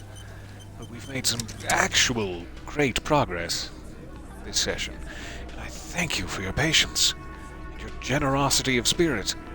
Behind the dockworkers, a ceiling-height window. The hawthorn branches scrape the glass like bony fingers. There's a yellow ribbon tied to one of the branches. Light yellow, faded with time. A tiny splash of color in the blackness of the thicket. Hanging from it, a bronze key. Well, let's go get that key. Someone hid the key in the bush and attached a yellow ribbon to make it easier to find. Were they trying to hide it, or were they trying to make it easier to find? I don't... It's close enough to the latch up there. One can slide it open and just take it. Surely not a coincidence. Someone hid a key in the bush. Wasn't that like a Woody line from Toy Story when you pull the little ring on his back? Someone's hid a key in the bush. Huh? I need you guys to hand that key to me. That seems a little elitist. I deign to allow you to procure the key for me. Can you let me slide by so I can grab the key? Could I get back there? I'm not trying to entrap you, I promise. I don't know about that. I'm comfortable here. Don't think any sliding would really help right now. I love the way he said that. I don't think any sliding. Sorry, fucko. Looks like you're gonna have to go bush diving. Good fucking luck with that. The Hawthorne's got a bitch of a bite. Well, lucky for you, I'm at full health, so I'll take it. I'm gonna enjoy the sight of you in the bushes out there. Maybe if I'd been a little kinder, a little less directly confrontational with the boys here, this would go easier, but oh well. With a loud thud, the old man stands up, pushes the window open, grabs the key from the hawthorn branch, and slides it across the table to you. Thanks, Theo. You're a stand-up guy. Literally, you stood. Never mind. The key is brass. Workshop spare is etched into its bow. The old man closes the window and sits back down in silence. You just became my favorite, Theo. Angus, you're still my number 2. Come on, man. We were just having some fun. Where's the harm in... I'm tired of listening to your shit. Thank you. Does anyone know why this key was hanging right outside the Union Box window? I don't need to throw any more shade at them. It's fine. I wonder what doors does it open. I'm just going to say thank you and nod to Theo. Don't thank me. I don't give 2 shits about your key. Still, I appreciate your time. Good day to you. Alright, I gotta take a peek in here, but we can't get excited and investigate the whole thing and continue playing for six additional hours. Or can we? No, we can't, but let's try it. You see a heavy steel door with a prominent dimple lock. It's painted blue. Cute little cherubic dimple lock. Try the workshop spare key on the door. The key fits the dimple lock. It takes a bit of effort to turn it after all these years, but then the lock clicks. There's a key in my bush. Sir, I believe your bush is in my key. Dust rises before you like mist. A tomb? Haunted by regal spirits from distant ages. It's definitely haunted by regal spirits. No. Smells like engine grease and cut wood. A workshop. Go into it. Use your brain and go. There we figured it out. Yay. What do we have here? You know, I said I was just going to open it and then not investigate, but fuck that. This pinball is white Diora. The back glass shows a female figure in mourning. A note, NB. The spare key is tied to the bush outside the corner room window. This pinball says Franco-Nigerian. The theme is horses and swords. The patriarchy. The patriarchy at work. $5? Hell yes. Thanks, Over the there, patriarchy. in the corner. The pinball machine. The pinball machine? Not just any pinball machine. This is the pinnacle of pinball. Cornelius Gordy and the Mountain Goats. It's lit. You can't wait to get your hands on it. Oh, we're gonna spend several hours of time. We should be investigating the case, playing the pinnacle of pinball. There's gotta be a way to combine those, but it's a very hard one. It's like an impossible level difficulty skill check. How do you do it? Because the direct combination is just pinball still.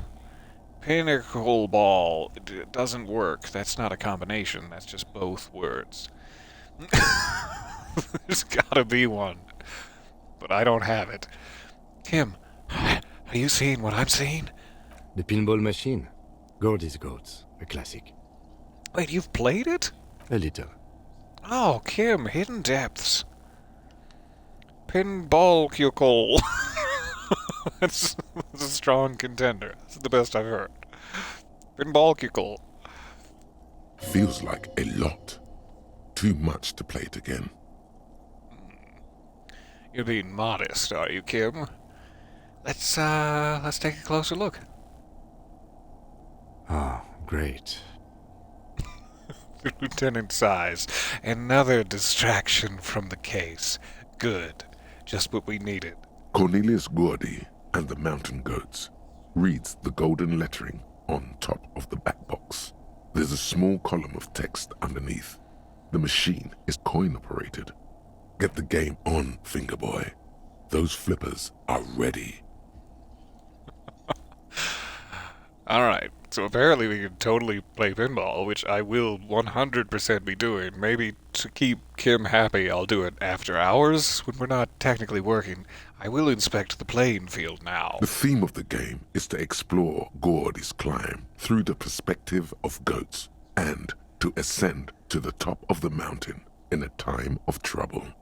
I mean, any game where you play through the perspective of goats is well worth my money. I will absolutely come back for you. The peak of the mountain is at the top of the playfield. All the balls have small goat icons on them and represent the goats as they race up and down the mountain. Areas around the playfield represent Gordy's climb, places he was said to have camped, which the goats can discover. Get them to the summit. Get thee to the summit. Go. Above the painting of a mustached man climbing a hill, a column reads, inspired by the legend of Cornelius Gordy, taken on the world's tallest peak, Corpus Mundi. The Mesk legend holds that when the nation is in danger, heroic Gordy shall return and save his people.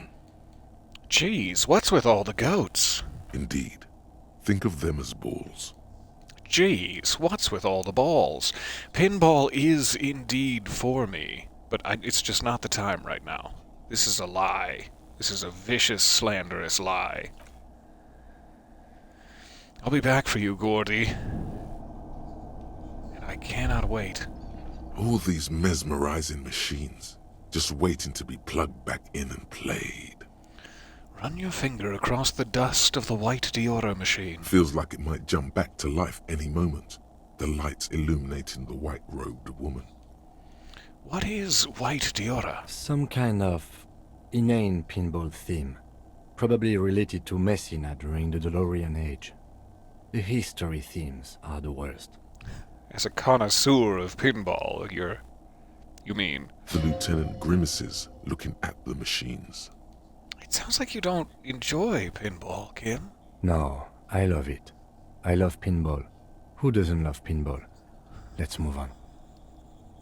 I'm confused. You've played a lot of pinball, and you know a lot about pinball. And you love pinball, according to you. But you're viscerally recoiling at the sight of pinball.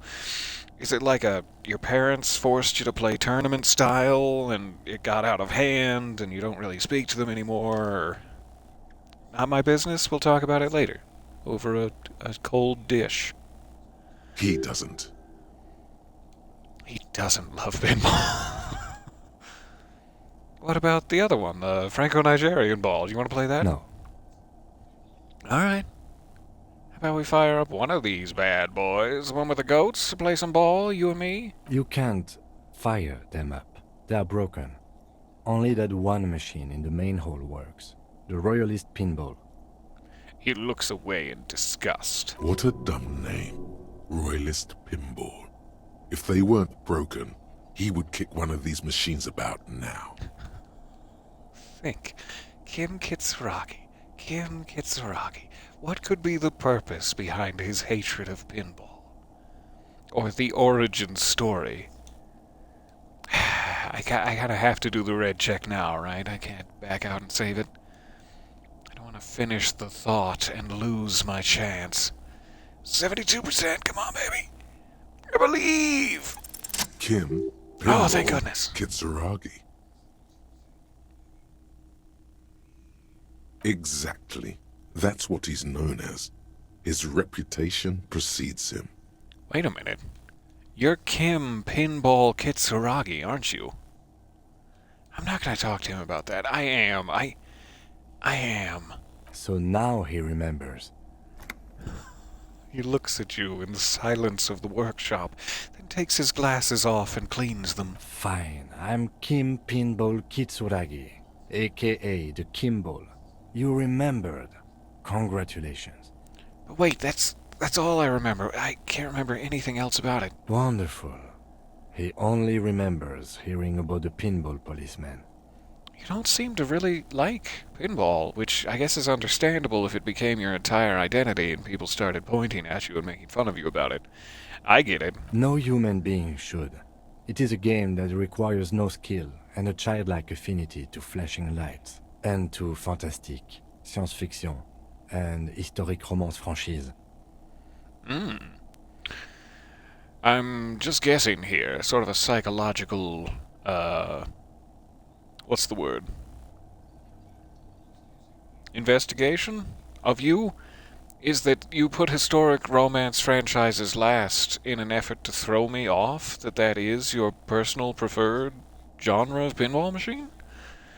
A sort of ripped chest Fabio-esque theme going on where every ball always sinks into the right hole and lovingly? Is that...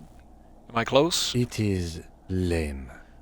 Then why are you called Pinball? I am not called Pinball. It was used to taunt me sorry to bring a long time ago, before I became a homicide detective and got my lieutenancy. How did you... Fine. I was a juvenile police officer for over 15 years. It's how I started out in the RCM. Once I had to infiltrate a pinball ring, as you do when you're a juvie cop. Mm-hmm. No, I've heard that to be true. This one time, at least. Okay. It was not okay. I needed to become a pinball champion. I trained for 9 months. The job was successful and I was moved out of the juvenile wing to homicide. Hey, good job, man. You really kicked that pinball's ass. I'm glad you're a lieutenant now. End of story. You were a juvie cop for 15 years. That time is over now. I was already a 38-year-old man. It was unbecoming, as was playing pinball. So that's why he doesn't want to talk to Kuno. Trauma and stressor disorder from being a juvie cop. I mean, that's a solid lead, but I think there's lots of reasons you don't want to talk to Kuno. Wait, so that's why you didn't want to talk to Kuno. I'm gonna call you Pinball now. No, I'm not gonna taunt him. I'll keep calling you Kim. You'll always be Lieutenant Kitsuragi to me, sir. I mean, we'll go this way, just to see if there's some more info. That's why you didn't want to talk to Kuno? It's best if you handle the juvenile delinquents. Totally understood. You are Lieutenant Kitsuragi to me. Not only to you, I am Lieutenant Kitsuragi to everyone. Now, we really need to continue our sweep of what appears to be a secret path through the whirling. We do, don't we? Thank you for letting me in to your vast, incomparable psyche.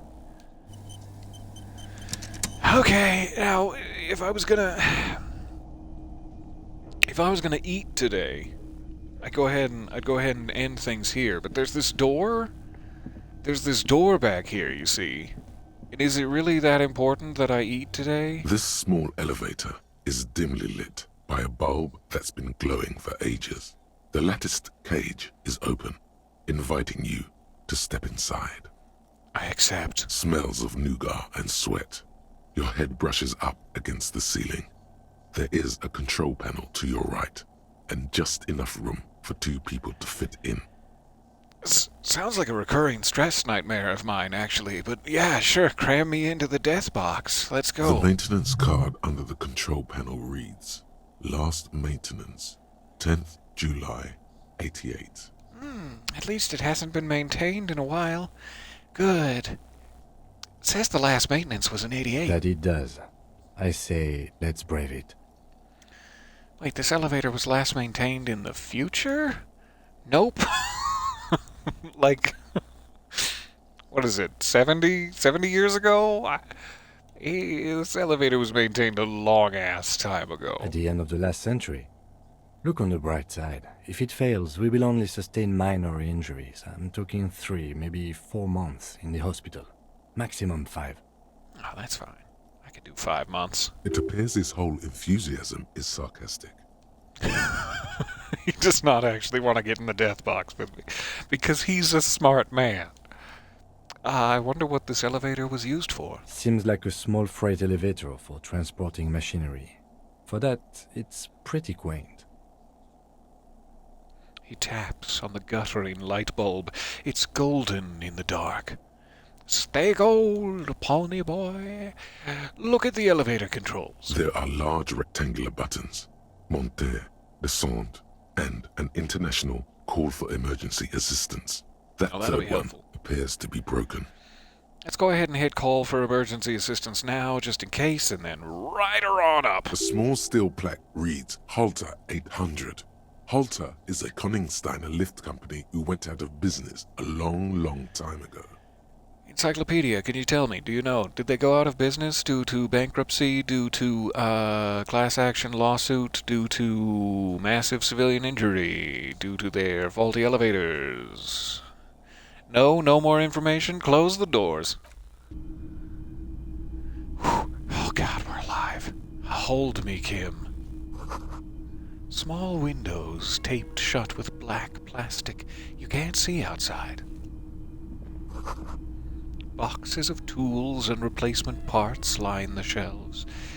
We are behind the apartment. I see the apartment now. Interesting. Schematics for a pinball machine, futurism themed. Ooh, jacket! Pinball maker's coat. The pinball machine has been taken apart and gutted. So this is where gruesome. they bought 40 pinball machines to fix them up.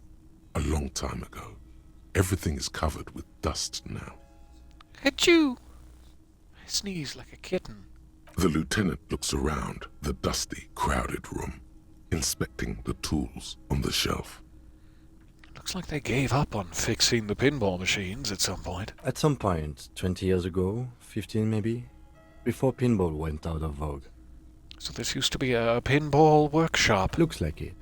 I'm guessing Martinez North 22 used to be a pinball arcade before it became a hostel. There are machines left over.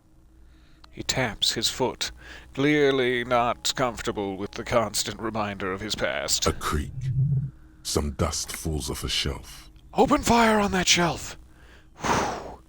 It's probably a mouse, but you can't be too careful. Downstairs in the hall, next to the main door. One of them even works. I've seen one of the Hardies bang away at it. I didn't want to hear that sentence out loud ever. All right. Remember the dice maker? Then that means... So the Whirling in Rags was once the East Delta Pinball Arcade. This is all left over from that. Ah, yes, as the novelty dice makers said. This has absolutely nothing to do with the case, I'm sure. But I do like a nice little connection. Oh, you never know. This could be deeply integral to the case. But then it went bankrupt. Your skin crawls from making the connection. The curse! It's so prevalent.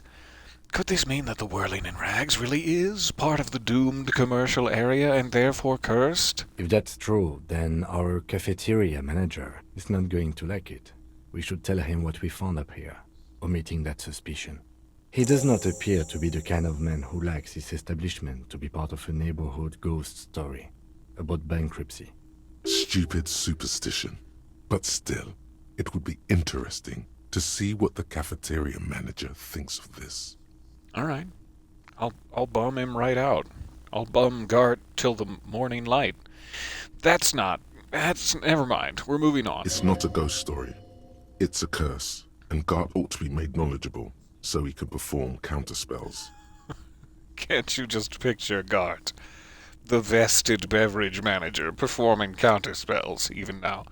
Finish the thought. Perish the thought. You clearly see footprints in the downy carpet of dust covering the workshop floor. Footprints of a sniper? Jackpot. These, unlike everything else here, are new. So someone's been here within the last week or two. 3 weeks maximum, from the dust coverage. It could easily have been 1 week too. You know, officer. He looks at you. This is so good it makes him forget the whole Pinball memory. Oh, thank goodness. I was worried I ruined his whole day. This isn't bad at all. It was a good idea to see where that door leads. Commendable work bringing us to this place.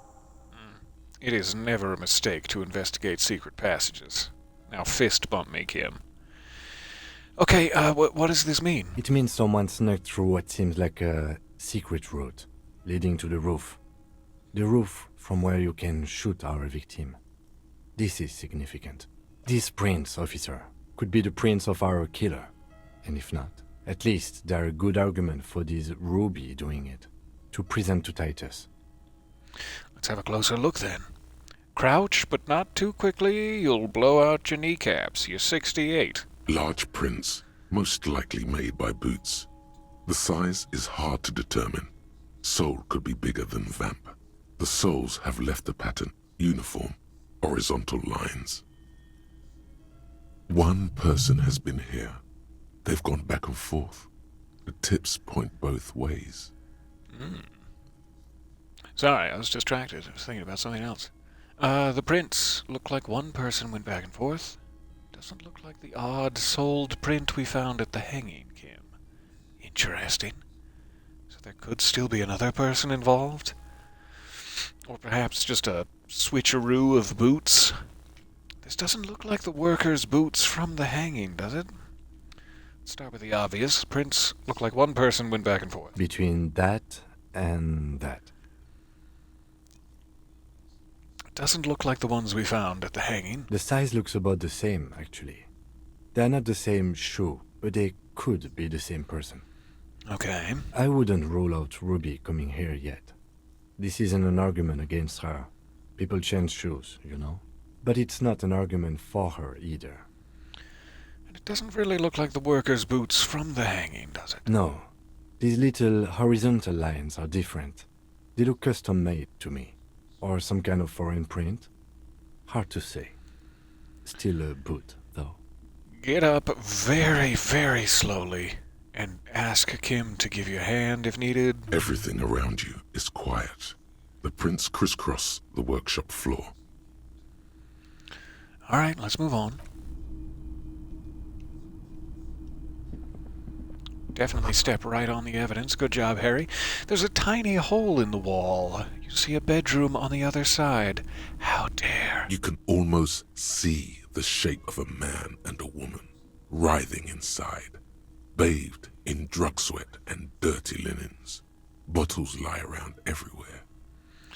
What's that new perfume you're wearing? Oh, it's nothing. I just bathed in dirty linens. I think I can see into Clausia's bedroom from here. I mean, Kim needs to know. You can barely see through. Better not to jump to sensationalist conclusions here. I'm gonna have nude corpse on the cover of every paper tomorrow morning. The footprints on the floor, however, definitely suspicious. What were those people doing in there? Well, when a mommy and daddy love each other very, how do I say this? You lean closer to the peephole instinctively. I bet they're doing something quite unnatural. They're sensationally unnatural. All right, pipe down, electrochemistry. You're making it weird. Finish thought. It seems to be all the inspectables. Let's open this door. This is the inside of the barred door you've seen before. Unbar the door. Let the door remain barred is interesting. Is there a consequence for having this particular escape route open from the roof? Clausia seems calm for now. So it's not as though she'd hear us coming through her apartment and just haul ass through the pinball workshop. I would like the convenience of being able to go either way. Tip to tip, I guess the phrase is. And what's on the other side, we already are well aware, but just to clear it from the dialogue. Unless we've veered off into a folded M dimension, I'm expecting to step out on the roof. We could ask Glacia about this route. See how she reacts? That would be wise. Folded M dimension. A reference to the popular science fiction series, In System. Look who's in a good mood suddenly, and reads science fiction. Look who's in a good mood suddenly, and super handsome, and also reads science fiction. What a catch! Yes, it is quite likely that we will re-emerge on the M plane. Brace for psychokinetic impact. Or the roof. That was well worth pursuing. Alright, unbar the door so we may talk to Glacia. Hey, we're back. It was sort of a magic trick. We go in that door and pop out, you know. Officer. You saw it happen with your own eyes. It's a fine day for questions. This is sort of a rude way to get into it. Let's get back to those lies you told. Would it be under her room? Let's talk about your room. Yeah? That door there. Did you know it leads to a downstairs elevator? And no, before you ask, that is not a euphemism. I did not. Do you think this has something to do with what happened? Mm-hmm. It's possible. She keeps looking at the door with a worried expression. The wind ruffles her hair. I mean, I would want to know. Kim is correct that it's probably not for sensationalist reasons, but I would want to know if there was a peephole in my bedroom. A peephole? You mean like a hole in the wall? Mm-hmm. Yes, looking into your bedroom, miss. Lieutenant points, even the lieutenant points, if I was to pronounce it, to her window. The unmade bed is visible through the glass.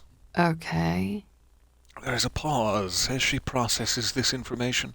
A jitter of fear and disgust moves through her body, beginning from her shoulders and ending in her hips. The cigarette tastes foul to her now.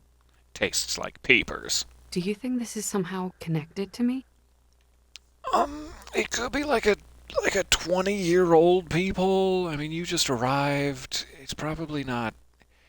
It could be, yeah. I mean, we don't know. We don't know at this point. It could just be a coincidence. There's a subtle difference between all of these. I guess we don't know at this point, is the most honest. Okay. Do you have any way of knowing how long it has been there? Unfortunately, no. But if I were to guess, long enough. The perforation is under the bookshelf on your wall. It should not be hard to cover with some tape. Do you have any idea who would have made it if it is recent? Anyone been peeping lately? Shit. I don't know. Maybe it's been there for a long time. Maybe the local kids use it or something. I don't know. Kuno, you sick bastard. I'll be fucking covering it up with a lot of tape, that's for sure. Good. Was there anything else back there? Good plan. So there were some tracks on the floor, and they are recent. Huh. This isn't good. Nope. Sure isn't. Fancy boots, though. Maybe foreign made. We're looking into it. It's an old pinball workshop. The room back there. This place used to be a pinball arcade, if you're curious. Okay. I'm glad someone's had fun. Someone certainly had fun. Just slamming the balls. Sorry, that came out weird. That's all for now. Mm-hmm. She's lost in thought. Eyes narrowed. Forehead furrowed. I hate to say it, but you've got sad all over the place. We've been down that road, but it seems more appropriate now than ever. I have other questions for you. All right. I don't actually. Let's return to this later. Bye. I love you. All right. Let's ride the rickety elevator to our deaths, Kim. It would be hilarious if, like, you use the elevator 5 times, say, and it leads to one of those. Deranged hobo cop perishes in elevator malfunction. That would be my favorite early death. Okay. So we've spent another hour investigating the pinball workshop, and I regret nothing. As soon as Kim has gone to bed for the evening, in addition to talking to Classier about what she might have heard from my hostel room the night in question, I would also very much like to play goat-based pinball for a treat. Treat for me. I feel like I have to quit sessions outside. Like it's rude to be inside the hostel lobby for a week. It's not really how games or, time works. But I feel like this is just more polite to save it outdoors. So here we are. We're gonna make a new save. We made so much progress. I am bursting with pride. And I love you all.